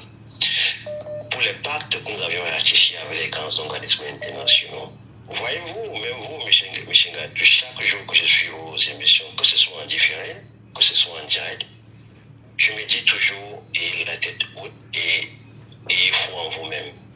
Parce que cette émission que vous faites, est une émission qui devait être presque diffusée dans toutes les chaînes de radio et télévision camerounaises. Pourquoi? Parce qu'il est temps d'éveiller la jeunesse camerounaise. Notre peuple se meurt. Notre peuple n'a plus droit à la parole libre. Notre peuple est obligé de ne plus s'exprimer en public, mais s'exprimer en privé. Mais voyez comment nos débats sont en train d'aller sur un pan qui n'est pas le pan qui est le plus apprécié par la société camerounaise. En ce qui concerne l'arrestation de l'activiste M. Steve Akam, regardez qu'est-ce que ce monsieur a dit de mal. Il n'a rien dit de mauvais. Juste parce qu'on vous fait voir aux autres qu'il n'est pas temps pour eux d'oser dire des choses qui n'arrangent pas le régime en place. Bien vrai, et en même juste allant un peu plus loin, qu'il a même dit des choses qui n'étaient même pas commodes, jusqu'à peut-être m'injurier, je ne sais qui ou X ou Y. Est-ce que ça le vaut un enlèvement? Je dirais non, ça ne vaut pas un enlèvement. Ça vaut un communiqué. Cela vaut quoi? Une plainte en bonne et due forme, que ce soit de l'ambassade du Cameroun au Gabon, que ce soit d'une autorité qui se sent offensée par les propos de M. Steve Akam. Est-ce que ce monsieur, vous avez déjà entendu des témoignages plus tôt par des proches qui le connaissent, vendu des téléphones, n'a jamais eu d'armes, et même s'il avait eu d'armes, comment est-ce qu'il a les armes au Gabon et sur le Cameroun qu'il arrête pour, je ne sais quoi, pour oscilliter ou bien pour n'importe quoi à la patrie? Parce que ce n'est que les cas pareils pour des gens qui montent un coup contre leur pays. Pourquoi vous arrêtez dans un pays étranger, on les estrade? Et c'est tout, je vous dis que notre société est bourrée. Nous sommes dans une société où on n'a plus de repères. Et regardez comment un Camerounais, un digne de notre pays, vivant à l'étranger, a peut-être, à partir de son téléphone, développé un sujet qui le fâche, disons peut-être la voirie qui n'est pas ramassée dans les grandes villes, ou bien le régime qui n'est pas en train d'assumer la faillite dans lequel mène la population actuelle. Il n'y a aucun organisme national. Je vous dis, nous sommes au moins à 48 heures, voire 72 heures après qu'on a enlevé ce monsieur. Je dis aucune. C'est d'où j'interpelle encore une seule fois que notre pays est pourri. Le barreau du Cameroun n'est pas barreau de nom. À sa tête, ils ont tout un organisme, tout un ensemble de personnes qui gèrent ce barreau-là, c'est-à-dire le président et ses démembrements dans toutes les autres régions. Est-ce qu'ils attendent qu'on les interpelle chaque fois pour qu'ils font le travail qui est le leur? Non, le barreau doit communiquer. Le barreau ne communique pas pour prendre le parti. Il ne communique pas parce que c'est l'un de ses membres. Il communique pour réitérer la loi. En fonction de ce que nous avons devant nous, voici ce qui est reproché jusqu'à l'heure que nous parlons à M. Steve Akam. À l'heure que nous parlons, il n'a pas de conseil. Il n'a pas voulu de conseil ou bien il ne veut pas de conseil. Là, nous qui restons serons dans un pays où la loi, où les devoirs sont respectés. Le barreau n'est pas payé pour aller faire une cravate pareille. C'est ce qu'on appelle le barreau. Le président du barreau peut ne pas être là, il peut être occupé, il peut être empêché. Mais il délègue ses tâches à l'un ou bien deux de ses membres. D'aller voir où ce monsieur réside, où il est incarcéré pour l'instant. Est-ce qu'il a assisté? Pourquoi on le poursuit? Pour quelle raison il était arrêté? Est-ce qu'il était arrêté dans les conditions normales? Ça ne demande pas qu'on soit défenseur de ce monsieur-là pour pouvoir mener ses enquêtes basiques pour répondre de l'homme. Vous verrez ce monsieur du barreau aller dans les grands colloques internationaux, ils sont en train de représenter le Cameroun sur les libertés, je ne sais pas, universelles ou bien liberté d'expression dans les pays étrangers. Est-ce que ça aurait un sens? Nous allons les rappeler que lorsque les cas de flagrant délit sont imposés ou bien sont faits dans notre pays, et ils ne se prononcent pas, mais ils sont prêts à aller dans des colloques parce qu'on les billets d'avion, on les fait les grandes chambres d'hôtel de 5 étoiles et tout le reste. Le barreau devait s'intéresser. Il n'est pas là pour prendre parti pris parce que nous avons voit clair à l'intérieur. C'est que nous avons déjà comme un problème parce que le procureur ne communique pas. Ça devrait être le travail d'un procureur le plus proche que celui de la liaison entre Tinsi et le Gabon. Nous avons Eboulouva, le procureur devait communiquer qu'un Camerounais résident temps est arrêté actuellement dans la ville d'Eboulouva. Voilà pourquoi on le reproche. Pourquoi nous restons sages que oui, ce monsieur il ne va être payé, on ne doit pas l'assassiner, comme on l'a fait par le passé, par d'autres leaders d'opinion, à la personne du journaliste qui était décédé du Nozo, je ne me rappelle plus son nom. Samuel Ouazizi. Samuel Ouazizi, il est parti comme ça en fumée, c'est-à-dire qu'on vous dit seulement le lendemain qu'il est devenu l'eau. On ne vous dit rien, on ne vous explique plus rien dedans, on ne vous dit pas comment ça a commencé et comment ça se termine. On sait seulement qu'il avait été enlevé.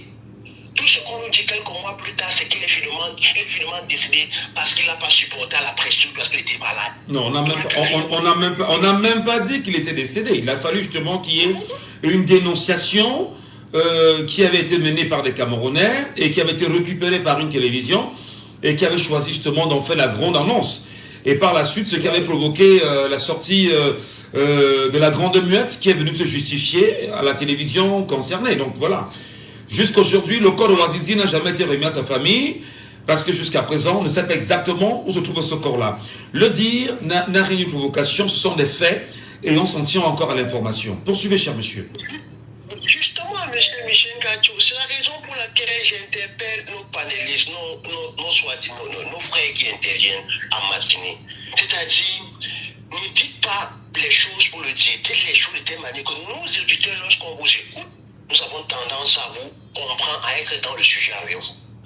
Regardez le cas, par exemple, du journaliste Martinez Zebo qui est en train de piétiner dans le palais du Sud-Actuellement. On ne sait pas à quel niveau il fallait une pression énorme de la presse camerounaise, énorme de la communauté internationale pour qu'on commence à regarder le penchant, pourquoi ce monsieur est décédé. Sinon, ça passait comme des lois à la poste. Regardez comment il est arrivé depuis 72 ans. J'ai dit que aucune dans notre pays sont dans la liste des ONG, on appelait ça organisations non gouvernementales, sont dans la liste, il y a une multitude d'ONG. Vous ne me direz pas qu'ils font un travail mieux et ils ne communiquent pas dessus. C'est dangereux. Je vous dis que nous sommes fichus, nous sommes finis dans ce Cameroun. Le pays dans lequel nous sommes finis. Ne les voyez pas dans les grandes émissions télé, ne les voyez pas dans des colloques, ne les voyez pas en train de venir, de sortir un de leurs membres s'habiller et que nous combattons depuis 40 ans. Regardez comment les panafricanismes du dimanche, on ne les voit pas. Hein? On ne les voit, vous les verrez en fin de semaine venir dire qu'on préfère 10 000 points bien que telle personne, on préfère 1 million de bien que telle personne. Ce n'est pas de ça qu'il est question. Prononcez-vous. Est-ce que c'est lui qu'on appelle l'Asien européen? Est-ce que c'est un Asiatique? Est-ce que c'est un Chinois? Ce n'est pas un Camerounais qui est dans l'Afrique. Prononcez-vous. Vous dites panafricain, dans quel sens vous dites panafricain? Vous combattez ceux qui ont l'espoir, qui ont la vision, qui veulent dire quelque chose, parce que vous voulez monopoliser la parole à vous seuls. Regardez comment nos panafricains sont en train d'aduler ceux qui sont dans un système de démocratie. C'est-à-dire, on nous met la démocratie au-dessus comme vue de façade et en bas on a une dictature. Au milieu, il n'y a rien. En bas on a une dictature, c'est ce que nous vivons. Ce monsieur, croyez-moi, ce monsieur ne sortira pas là avec ses 2 pieds, ses 2 mains comme il est entré. Je vous dis ça avec une certitude extrême. Je connais ce régime au bout de mes ongles. Je le connais, je connais les moyens de traitement. Ces gens sont cruels. Quand je vous dis qu'ils sont cruels, parce qu'il y a des témoignages vivants, même moi j'en fais partie, mais je ne parle pas de moi personnellement. Ce régime peut vous faire régner même votre père et votre mère. Mais moi je dis encore ce monsieur, s'il a l'occasion de nous écouter, que ce soit en direct ou en différé, quel qu'en soit ce qu'on demande de faire, qu'il le fasse. Parce que rien ne peut vouloir la vie. Parce que ce régime-là, ils ne vous arrêtent pas là pour vous questionner. Ils ne sont pas sur un chemin légal pour vous condamner à la légalité, pour dire pourquoi vous arrêtez. Non. Ils sont là pour faire peur aux autres. Et figurez-vous. Pour finir. Figurez-vous. Par hasard, ce monsieur est de la région du centre. C'est pour dire à tous ces jeunes du centre qui n'ont pas d'emploi, qui sont des mototaximans, qui sont des chasseurs en longueur de soirée, que celui qui tente d'ouvrir son téléphone et de critiquer ce qu'il voit de mauvais dans sa commune, ou bien son avis de résidence, c'est le même traitement qu'on doit les figer. Il faudrait que les voix dissidentes ne viennent pas de nous, parce que ça vient d'ailleurs. Même quand vous mourrez, vous êtes en train de mourir dans votre propre chair. C'est un exemple. Vous croyez qu'il n'y a pas assez d'activistes au Cameroun, assez de personnes, ou bien d'hommes politiques qui sont en train d'être critiques, même dans les télévisions, on le voit, qui le dit chaque jour que monsieur bien échoué. Quand 42 ans, on n'a pas l'électricité, on n'a pas la lumière, qu'est-ce que ce jeune homme a bien dit de mauvais? Qu'est-ce qu'il représente comme menace pour le Cameroun? Regardez jusqu'où on est allé plus bas. C'est la peur, c'est la fin d'un régime. Et je vais dire aux Camerounais que je écoute qu'il est temps pour vous de prendre ce que vous voyez là maintenant à 2 bras. Instiguez vos proches, instiguez vos collègues, instiguez tous ceux qui vous entourent, n'importe quel endroit que vous trouvez, d'aller s'inscrire. C'est pas mauvais, c'est pas quelque chose de mauvais. Parce qu'aujourd'hui, les Camerounais ont peur. Regardez un Cameroun dans un bar. Lorsqu'on parle de Paul Biamé au pouvoir, il se lève avec sa bouteille de 2 chers de place. Parce qu'il a peur que celui qui est à côté de lui fasse seulement le mal de lui. Les Camerounais ne peuvent plus s'exprimer parce que c'est dans ça qu'on vit. Lorsqu'on parle de Paul Biya, hein, parce qu'on n'a pas le choix, c'est lui qui est la tête. Voilà, Parce que voilà. vous ne me direz pas qu'il n'a pas de conseiller. Parce qu'un type se fait trop bas, mais les conseillers le ramènent plus haut et lui disent voilà, je suis de ce pays où je vis. Il a assez de départements ministériels qui peuvent le communiquer les situations qui se passent dans son pays. Il a beaucoup de dossiers à gérer, bien sûr. Alors, on vous a très bien compris. Votre temps de parole était très long parce qu'en fait, on tient vraiment à garder cette belle expression de laissons parler les gens. Mais il y en a qui veulent aussi réagir. Vous permettrez. Vraiment, merci beaucoup. Passez une excellente journée. Et on se retrouve pour d'autres sujets sur les antennes de Jambo FM. Auditeur en ligne, allô, bonjour. Oui, monsieur Ngatou, bonjour. Bienvenue, cher monsieur. Merci, c'est Pascal Kern. Nous avons choisi, vraiment au-delà des sujets à développer, de s'arrêter sur le cas Steve Akam. Votre lecture en tant que citoyen camerounais. Monsieur Ngatou, c'est vraiment triste. C'est vraiment triste. J'imagine vraiment ce que jeune homme est en train de subir. Vous et moi, nous avons écouté les témoignages de quelqu'un qui est passé par le fait. Les tortures ne peuvent que surmonter au lieu de diminuer. Si à son temps, il y avait peut-être 5 tortures, c'est qu'aujourd'hui, il y a peut-être 8 ou 6 ou 7. Vraiment. Je ne sais pas ce qui se passe dans le pays. Mais quoi qu'il arrive, M. Ngatou, ne vous réjouissez jamais du malheur de qui que ce soit, importe peu ce qu'il a fait. Parce que si ce n'est pas chez toi aujourd'hui, ça sera chez toi demain. Notre bouche est-elle suffit chargée, vous-même vous le savez. La bouche qui parle beaucoup pêche forcément. Et ce que nous devons savoir, M. Ngatou, l'autorité vient de Dieu.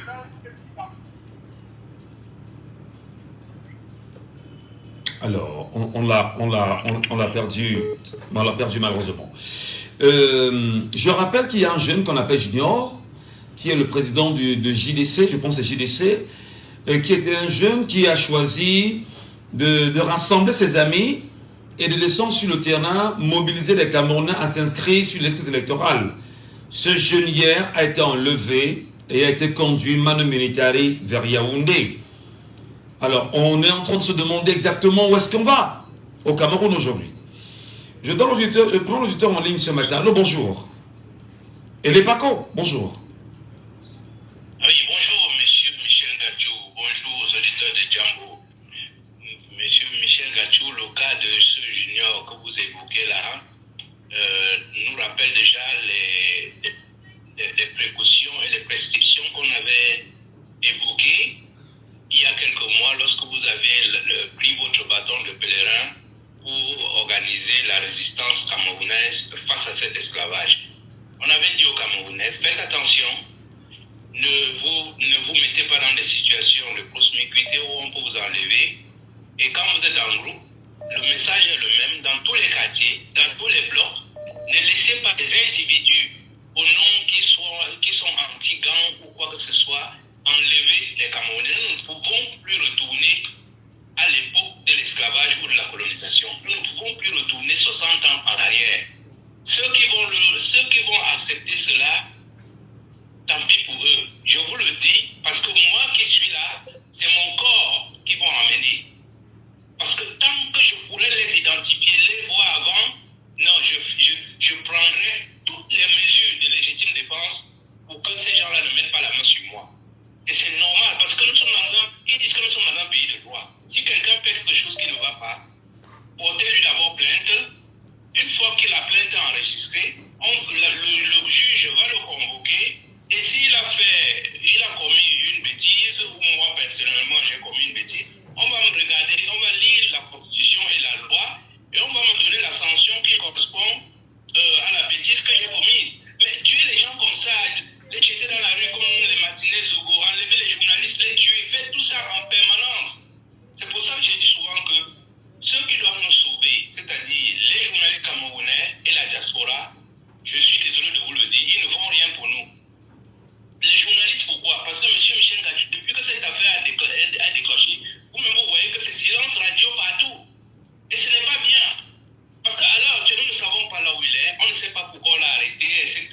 Oh là là, mesurez le langage quand même. Monsieur Lepako, voilà, mesure le langage. Si vous dites que Paul Biya vous tue tous les jours et vous avez des preuves de cela, cela vous engage. Non, voilà. Oui, mais si c'est Paul Biya qui l'a tué. Si vous savez, quelqu'un au volant d'un bus, le bus tue quelqu'un, vous dites que non, c'est pas lui, c'est le motoboy, ou c'est celui qui est derrière, c'est le passager qui est au fond qui a tué. Non, arrêtez avec ça. Ou il dirige un pays, ou il ne le dirige pas, et il cède son tablier, il démissionne. Mais ce n'est pas possible. Donc je disais ça par rapport aux journalistes. Je dis aux journalistes, faites votre travail, qu'on nous dise, 1, pourquoi il a été arrêté, 2, où est-il, 3, est-ce qu'il bénéficie de l'assistance d'un avocat, etc., etc. Et c'est aussi simple que ça. Tant que les journalistes ne le font pas, nous sommes toujours convaincus qu'ils sont dans la mangeoire. Les deuxièmes qui nous ont abandonnés dans cette histoire, c'est, j'ai souvent le dit, c'est la diaspora. Parce que l'acte qu'a posé les Gabonais là, si on prend tous les responsables qui sont impliqués dans cet enlèvement, si les diasporas s'organisent et portent plainte contre les 2 ou 3 ou 4 personnes qui sont dans cette combinaison, mais on va le libérer. Pourquoi? Parce qu'ils ne pourront, je vous dis, ces gens-là aiment aller boire le champagne, manger le fromage français. Dès qu'il y a une plainte contre eux, ils se disent, on ne sait jamais, ils peuvent débarquer là-bas, on les prend directement par le col du pantalon, mais leurs pieds ne touchent pas le sol, on les amène. Donc, si la diaspora porte plainte contre ces gens-là, ça va s'arrêter. Je dis depuis Douala Mangabel, Nyobel, les NS Wandji, les Moumiers, tout ça, si la diaspora porte plainte régulièrement, mais voilà Wazizi qui a disparu. Mais dans quel pays au monde sommes-nous? Et c'est là où je le dis comme ça pour revenir à ce que je vous parlais souvent, M. Michel Gachou. Le Cameroun est piloté. Et ce n'est pas seulement le Cameroun. D'ailleurs, le Premier ministre du Mali l'a souvent dit qu'il faut savoir que chaque fois qu'on interroge l'opinion internationale, interroge ce qui se passe dans un pays francophone, tout le monde vous dit demandez à la France. Et c'est d'ailleurs la France qui faisait venir les militaires. Tous les autres militaires qui sont arrivés dans le Sahel, ce n'était pas à l'invitation des pays. C'est la France qui leur dit moi, c'est moi qui décide là-bas. Allemands, vous pouvez venir, Norvégiens, vous pouvez venir, c'est eux qui organisent tout ça. Et c'est pour ça que je vous ai dit un jour ici qu'au Cameroun, le Cameroun est piloté. Les ministres n'ont pas le droit de venir sur les télévisions expliquer ce qui se passe.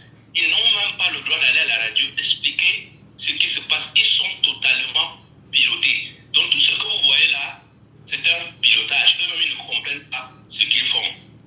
Et je le dis, regardez comment notre pays est en difficulté depuis plus de 5 ans aujourd'hui. On a entendu le président de la République dire un mot là-dessus.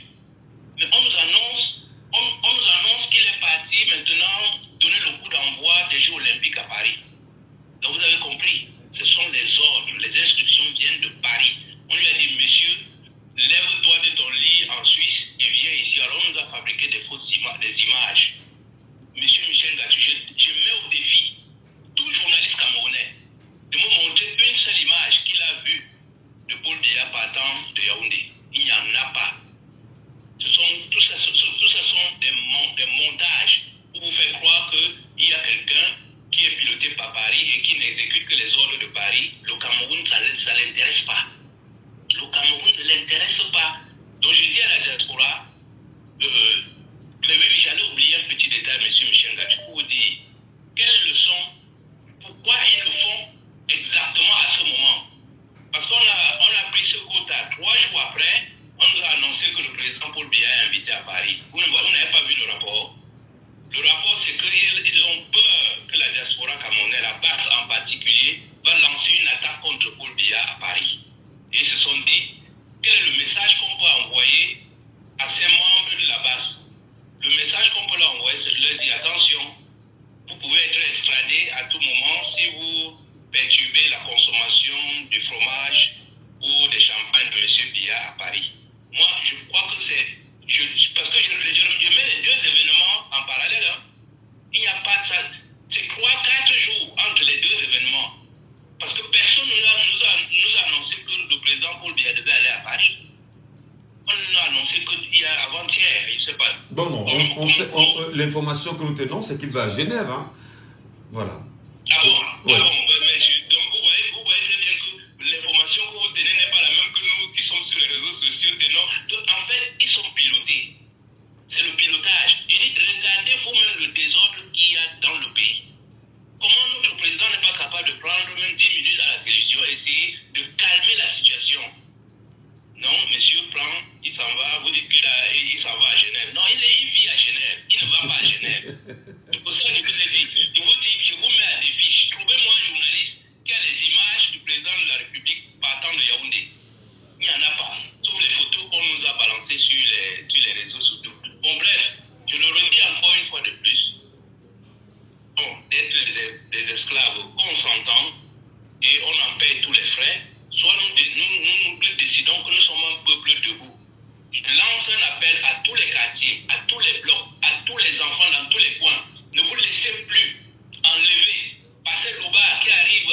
Merci. Je vais laisser raconter tout ce qu'a vécu notre frère qui appelait de l'Ouest là. Merci. Qui disait qu'il a été torturé d'une manière terrible. Serge Nana Branco, on l'a bien suivi. Merci beaucoup, monsieur Lepaco. Prenons le dictat avec nous en ligne ce matin. Allô, bonjour. Allô, bonjour. Oui, bonjour, monsieur Michel. Bienvenue, monsieur Saban, ce matin. Oui, je suis à Boya. C'est un plaisir de vous avoir. Vous savez, en même temps, il y a eu une séquence très émotion qui nous a poussé à maintenir le même sujet. Vous aussi, vous êtes citoyen camerounais, vous avez fait une lecture au regard de tout ce qui se dit. Quelle est votre position? Allô? Nous vous écoutons, monsieur Saban. Oui, monsieur Michel, la situation de monsieur Steve Akam, ça me donne des urticaires. Ma peau me fait déjà mal. Parce que c'est une maladie de la peau. Quand il y a certaines réactions comme ça, ma peau dérange. Vraiment, je ne savais pas qu'au Gabon, il y avait encore les méthodes de barbouze à feu. Les barbouzes à feu, je le dis. Le général Olindingema se comporte comment là? Monsieur Michel, le directeur de Wikileaks avait été un jour extradé aux États-Unis. Pas du tout. Combien d'années? Pas du tout. Mais il est déjà libre. Qu'est-ce que le président du Gabon fait, que le président de la transition fait comme ça au Gabon? Ici au Cameroun, notre activiste est déjà arrivé. Où sont les avocats? Où sont les autres activistes pour aller manifester même devant ce fameux CED-là? Monsieur Michel, quelle est cette mollesse? Donc ce n'est que monsieur Michel Gatchusel qui doit toujours faire des émissions pour défendre le peuple, la République, contre les prédateurs, contre ceux qui ont la philosophie du porc et du canard, qui passent les longueurs de journée à chercher rien que leur nourriture. Des fois même le canard chasse ses petits n'est pas manger, le porc chasse ses petits n'est pas manger. Les gens qui pratiquent cette philosophie-là, il n'y a que monsieur Gatchusel. Hein? Monsieur Sébastien Ebala avait appris cette question, avait appris la torture à ses dépens. Ce jour-là, personne ne l'avait aidé. Hein? Voilà une énième personne qu'on amène au CED. Hein? On va le remettre entre les mains du colonel Banqui. Banqui va donner les ordres. On va le torturer à mort. Les Camerounais regardent. Nous sommes quel genre de peuple comme ça? Les activistes qui sont à Yaoundé sont où? Ceux qui sont à Douala doivent converger vers là. Les avocats doivent y aller et la population doit aller manifester devant le CED pour qu'on libère le gars. On ne va pas être là à épiloguer pour rien dans des choses qui sont simples. Hein? Quel est le tribunal au Gabon qui a décidé qu'on extrade cet activiste, M. Michel? Allô? Nous vous écoutons parfaitement, cher monsieur. Quel est le tribunal au Gabon, M. Michel, qui a décidé que cet activiste soit extradé, M. Sivaka, soit extradé au Cameroun? C'est quelle façon-là? Le Gabon, c'est un pays de non-droit, un pays qui vit souvent à nos dépens, avec nos nourritures qui vont là-bas. Le peuple doit se fâcher et leur couper les vivres. Si on leur coupe les vivres, ils vont vivre de quoi? Hein? Mais ce n'est pas possible. Il faut que les Camerounais reviennent sur terre. Comment on se défend jamais? On se défend pas pourquoi? On extrait pour avoir qui croit. Donc quand il ne voit pas l'eau, quand il n'y a pas l'eau au pays, il ne doit rien dire. Quand il n'y a pas la lumière, il ne dit rien. Quand il n'y a pas les hôpitaux avec plateau technique, il ne doit rien dire. Il va seulement dire non, c'est bon. 42 ans après, ici Michel. Après 42 ans, non, je ne suis pas du tout d'accord. Je ne suis pas du tout d'accord. Qu'on le libère. Que les avocats se mettent en mouvement. Quelqu'un a parlé tout à l'heure du barreau. Que le barreau se mette en mouvement. Pour faire sortir ce gars. Il n'a rien fait de mauvais. Je veux avoir faim et je ne dis pas à mon père que j'ai faim. Comment ça? Si je dis à mon père que j'ai faim, il m'enferme, oui, mais tant. Ce n'est pas possible. Il n'a que dit qu'il a faim. C'est tout. Que le peuple camerounais a faim. Ce n'est même pas d'abord lui au Gabon. Il a dit que le peuple a faim. Et c'est vrai. Moi, je suis assis à Boya comme ça depuis est-ce que depuis j'ai mangé quoi? Je n'ai rien mangé. Il n'y a même pas de l'eau. On reproche au Camerounais de boire de la bière. Il ne doit pas boire de la bière, il doit boire quoi? Où est l'eau à boire? Il doit boire l'eau qui doit leur donner le choléra. Hein? est dans quel pays là? Voilà. Merci beaucoup, monsieur. Merci beaucoup. Très bonne journée à vous. Quelqu'un vous attend sur WhatsApp depuis un petit moment. Il est avec nous ce matin. Allô, bonjour. Bonjour, monsieur Michel Macho. Soyez les bienvenus, cher monsieur. Nous vous appelons comment? Merci. Mais je voulais vous dire que vous donnez très mal la parole aux ressortissants camerounais de Russie. On vous écoute et on a besoin de rien dessus. Beaucoup de choses se disent, mais moi, je pense que nous devons nous respecter au préalable de tout ce qui se passe. Avant que de dire quelque chose, je m'excuse de pouvoir passer ce coup de gueule. Je m'adresse à M. Savant qui était avant moi. Vous savez, le leadership ne choisit pas qui va être. M. Savant peut être le leader lui-même. Avant de dire que tel leader se lève, il faut que M. Savant sache que lui-même peut être le leader. S'il est le seul d'appeler à Boya, ça veut dire qu'il peut avoir une voix qui porte et qui peut être leader. Je ne veux pas dire qu'il a créé un mouvement. Être leader, parce qu'au Cameroun, il faut qu'on ne confonde pas deux choses. Être leader ne veut pas dire qu'on a créé un mouvement politique. Être leader veut dire qu'on porte la voix de ceux qu'on a, de ceux qu'on a accumulés avec soi. Ça, c'est dingue. Et je voulais réagir sur l'histoire de M. Ramon Kota. Vous savez, M. Michel Mathieu, je vous ai appelé, c'est la deuxième fois que je vous appelle, je vous ai dit la dernière fois. Vous savez, quand vous êtes sur un volcan, le volcan bouillonne de l'intérieur. Vous l'empêchez, vous pouvez verser le sable, de la terre, vous pouvez tout faire sur lui.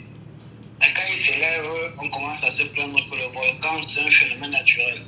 On n'a pas compris qu'autour du volcan, il faut l'entretenir parce qu'il faut qu'il va réagir. Pourquoi je dis ça? Si ce phénomène comme Ramon Kota existe au Cameroun, c'est parce qu'il y a eu une initiative.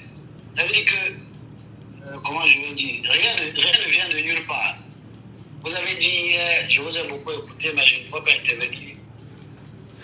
Toute réaction vient toujours de quelque part. Je ne pense pas que quelqu'un peut se réveiller le lendemain et qu'il est bien nourri de son père et que son père lui dit que si tu pars dénoncer ce que l'on fait dans le régime, tu ne vas plus avoir la nourriture.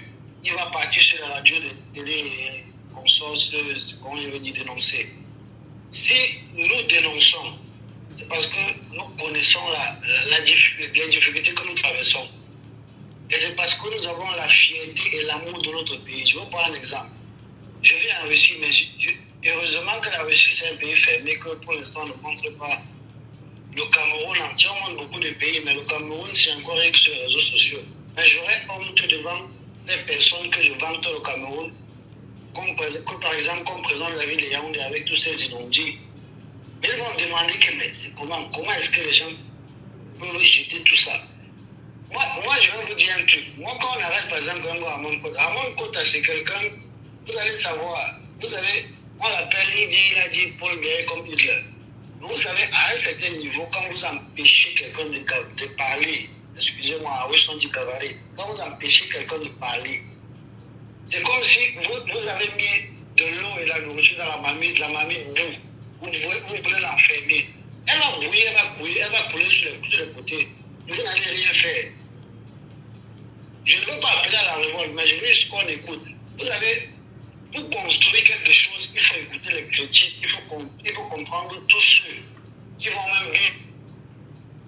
On ne peut pas mettre ça de votre maman et votre maman vous dit que je ne veux pas que vous me mettez à R+10. Moi, je suis habitué sur les petits niveaux. Vous allez lui monter une maison de R+10.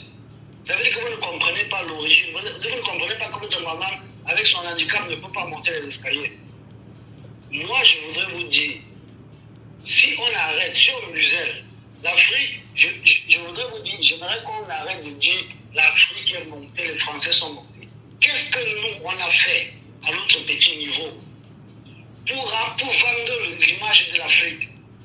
Je ne veux pas vendre l'image de l'Afrique, mais j'ai honte. Quand les Africains viennent faire le sommet Russie-Afrique. Moi, je préfère Russie-Afrique que France-Afrique. Mais j'ai honte. Parce que les Russes, imaginez-vous qu'il y a les Russes qui ne connaissent pas ce que c'est que l'Afrique. Qui ne connaissent pas ce que le Cameroun. Je vais vous dire un truc. Je me rappelle, je travaillais quelque part avec un ami il y avait eu un attentat dans un métro ici. Quand j'ai causé avec mes parents m'ont dit que mais, tu es sain et sauf. Quand j'ai causé avec lui, il m'a dit mais attends, où est-ce qu'ils ont appris ça? Je lui ai dit que mais les informations vocifèrent de partout. Je suis du Cameroun. Il me dit que le Cameroun c'est où? Il dit en Afrique. Il me dit que mais, je me disais que l'Afrique c'est un pays. Donc pour lui, il se disait que l'Afrique c'est un pays et non un continent. Mais imaginez à quel niveau est-ce qu'on nous prend. Donc nous sommes tellement, moi je vais dire, nous sommes tellement petits à leurs yeux. Et on ne peut pas connaître quelle est la valeur que nous avons. Vous savez, moi je vais vous dire un truc. Vous avez une émission qui est tellement importante, je vous remercie pour ça, que le président Chop, si je pouvais lui donner une doléance, ou bien si je pouvais vous donner une doléance, c'est pour que vous fassiez une émission qui va permettre que beaucoup de personnes donnent leur ras-le-bol. Vous savez, si on veut faire une émission que chacun va donner son ras-le-bol, peut-être le Cameroun va être un pays d'activistes. Parce que nous tous, nous sommes les activistes où nous soyons. Imaginez-vous, j'ai suivi un truc il y a cela quelques jours. Des gens ont brûlé dans une maison quelque part au Cameroun. Le Cameroun, c'est le Cameroun pour moi. Je m'en fous de ce que vous avez dit, le sud, de l'ouest, c'est comme ça. Parce qu'ils vendaient le carburant. Et il n'y avait pas. Attendez, quand vous écoutez ça, vous vivez dans un pays civilisé. Je vous ai dit la dernière fois, j'ai rêvé du Cameroun. Le Cameroun, mais attendez, quand ces gens vont faire les hautes écoles à l'extérieur, j'ai comme l'impression que l'école là-même apparemment ne sert à rien. Parce que nous qui n'avons pas, nous savons faire les diplômes, mais on n'a pas tellement de... On n'a pas eu le professorat ou bien je ne sais pas trop quoi. On raisonne peut-être mieux qu'eux. Parce que je peux imaginer que quelqu'un vient dans un pays où les gens se sont battus, ils ont versé leur sang. Ils ont versé leur sang, je vous le dis encore. Vous prenez le combat des autres, vous allez dans votre pays où les vôtres ont versé leur propre sang. Vous n'arrivez pas. Vous vous dites intellectuel. Intellectuel, les toilettes, de papier de toilette, je m'excuse, je vous dis ça. Vous ne pouvez pas aller prendre ce que les autres ont fait chez eux pour pouvoir rehausser l'image de leur pays. Vous allez chez eux, ils vous donnent tous les droits. Ils vous permettent de vivre dans le droit. Ils vous permettent, ils dictent toutes les lois, mais chez eux, vous ne pouvez pas avoir de problème. Vous venez chez vous, vous dites que vous avez accepté ces droits, et vous torturez les autres, les vôtres. C'est vôtres qui ont pris cette décision.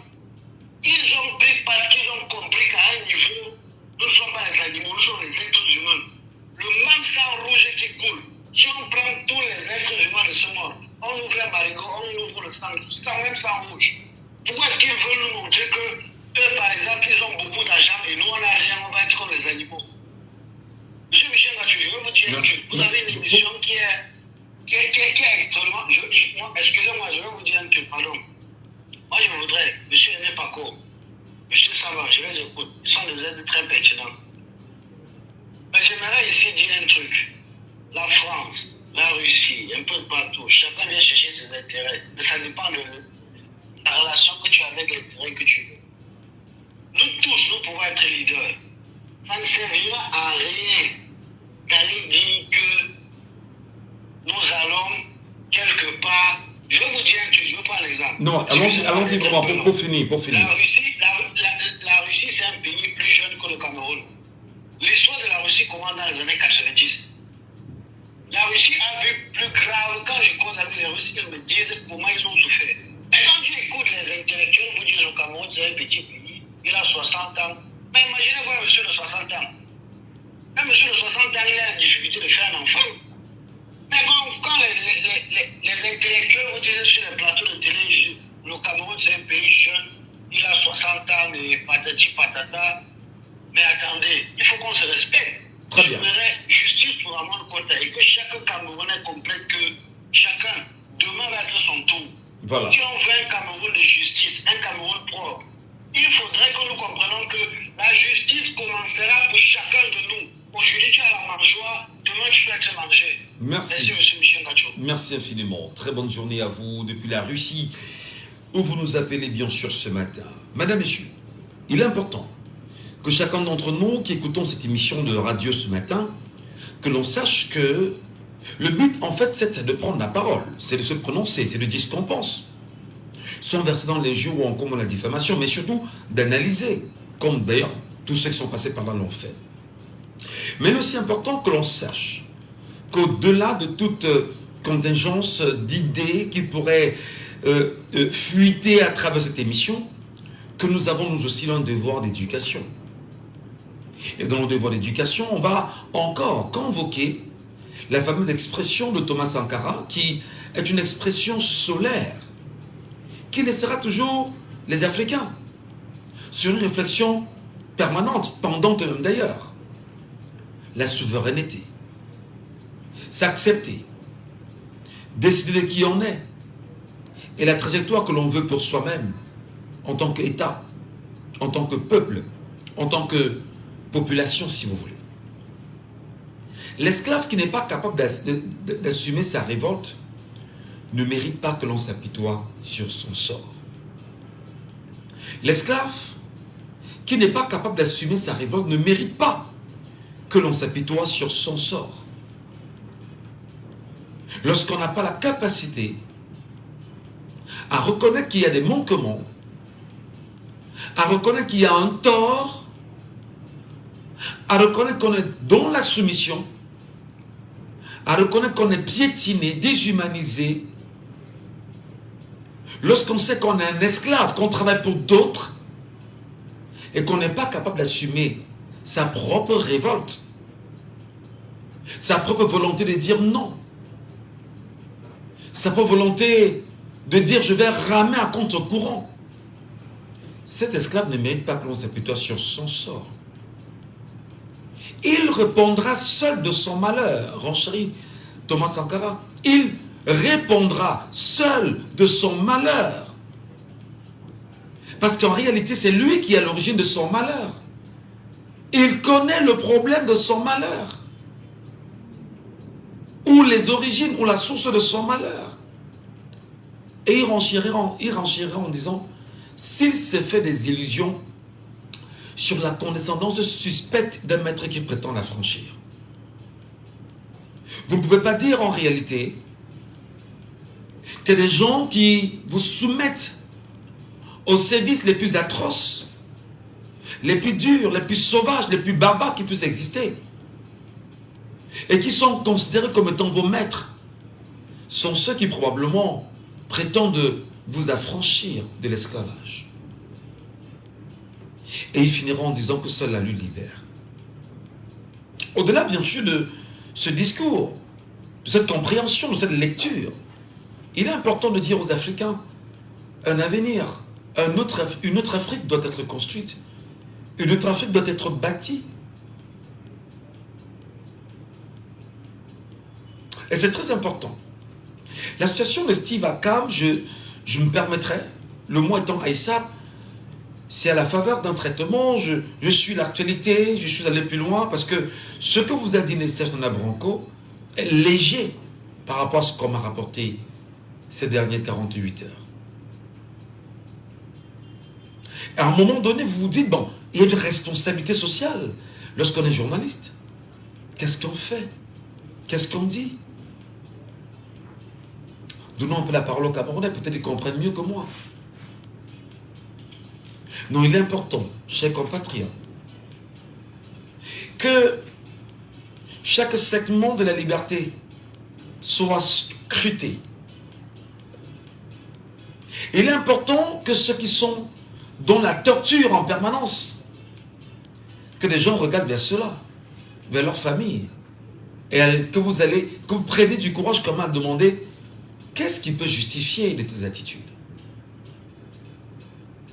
La sauvagerie, la barbarie, la torture, la déshumanisation, le piétinement, l'humiliation, certes, sont des mécanismes mis en place pour pouvoir dominer. Mais jusqu'à quand? Il est donc important de dire à nos compatriotes que si vous continuez à dire « je ne fais pas la politique », la politique ne m'intéresse pas. Les choses de la politique ne sont pas les miennes. La politique telle qu'elle est faite va vous faire. Et au pire des cas, elle ne va que vous broyer.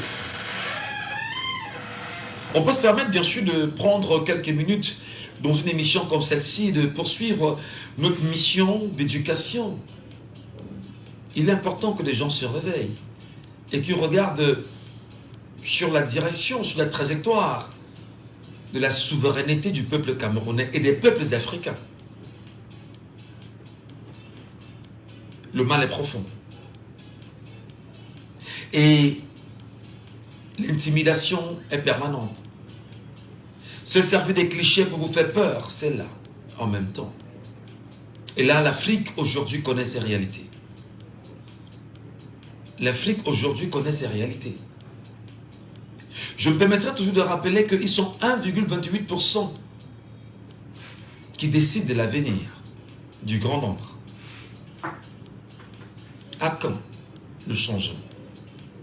À quand la solution? À quand la prise de conscience? À quand le renversement de la vapeur? À quand le renversement de la situation? À quand décider de dire qu'on est souverain? Bonne journée. C'était Laissons parler les gens, que vous pourrez réécouter en podcast sur notre page Facebook Jambo FM 91.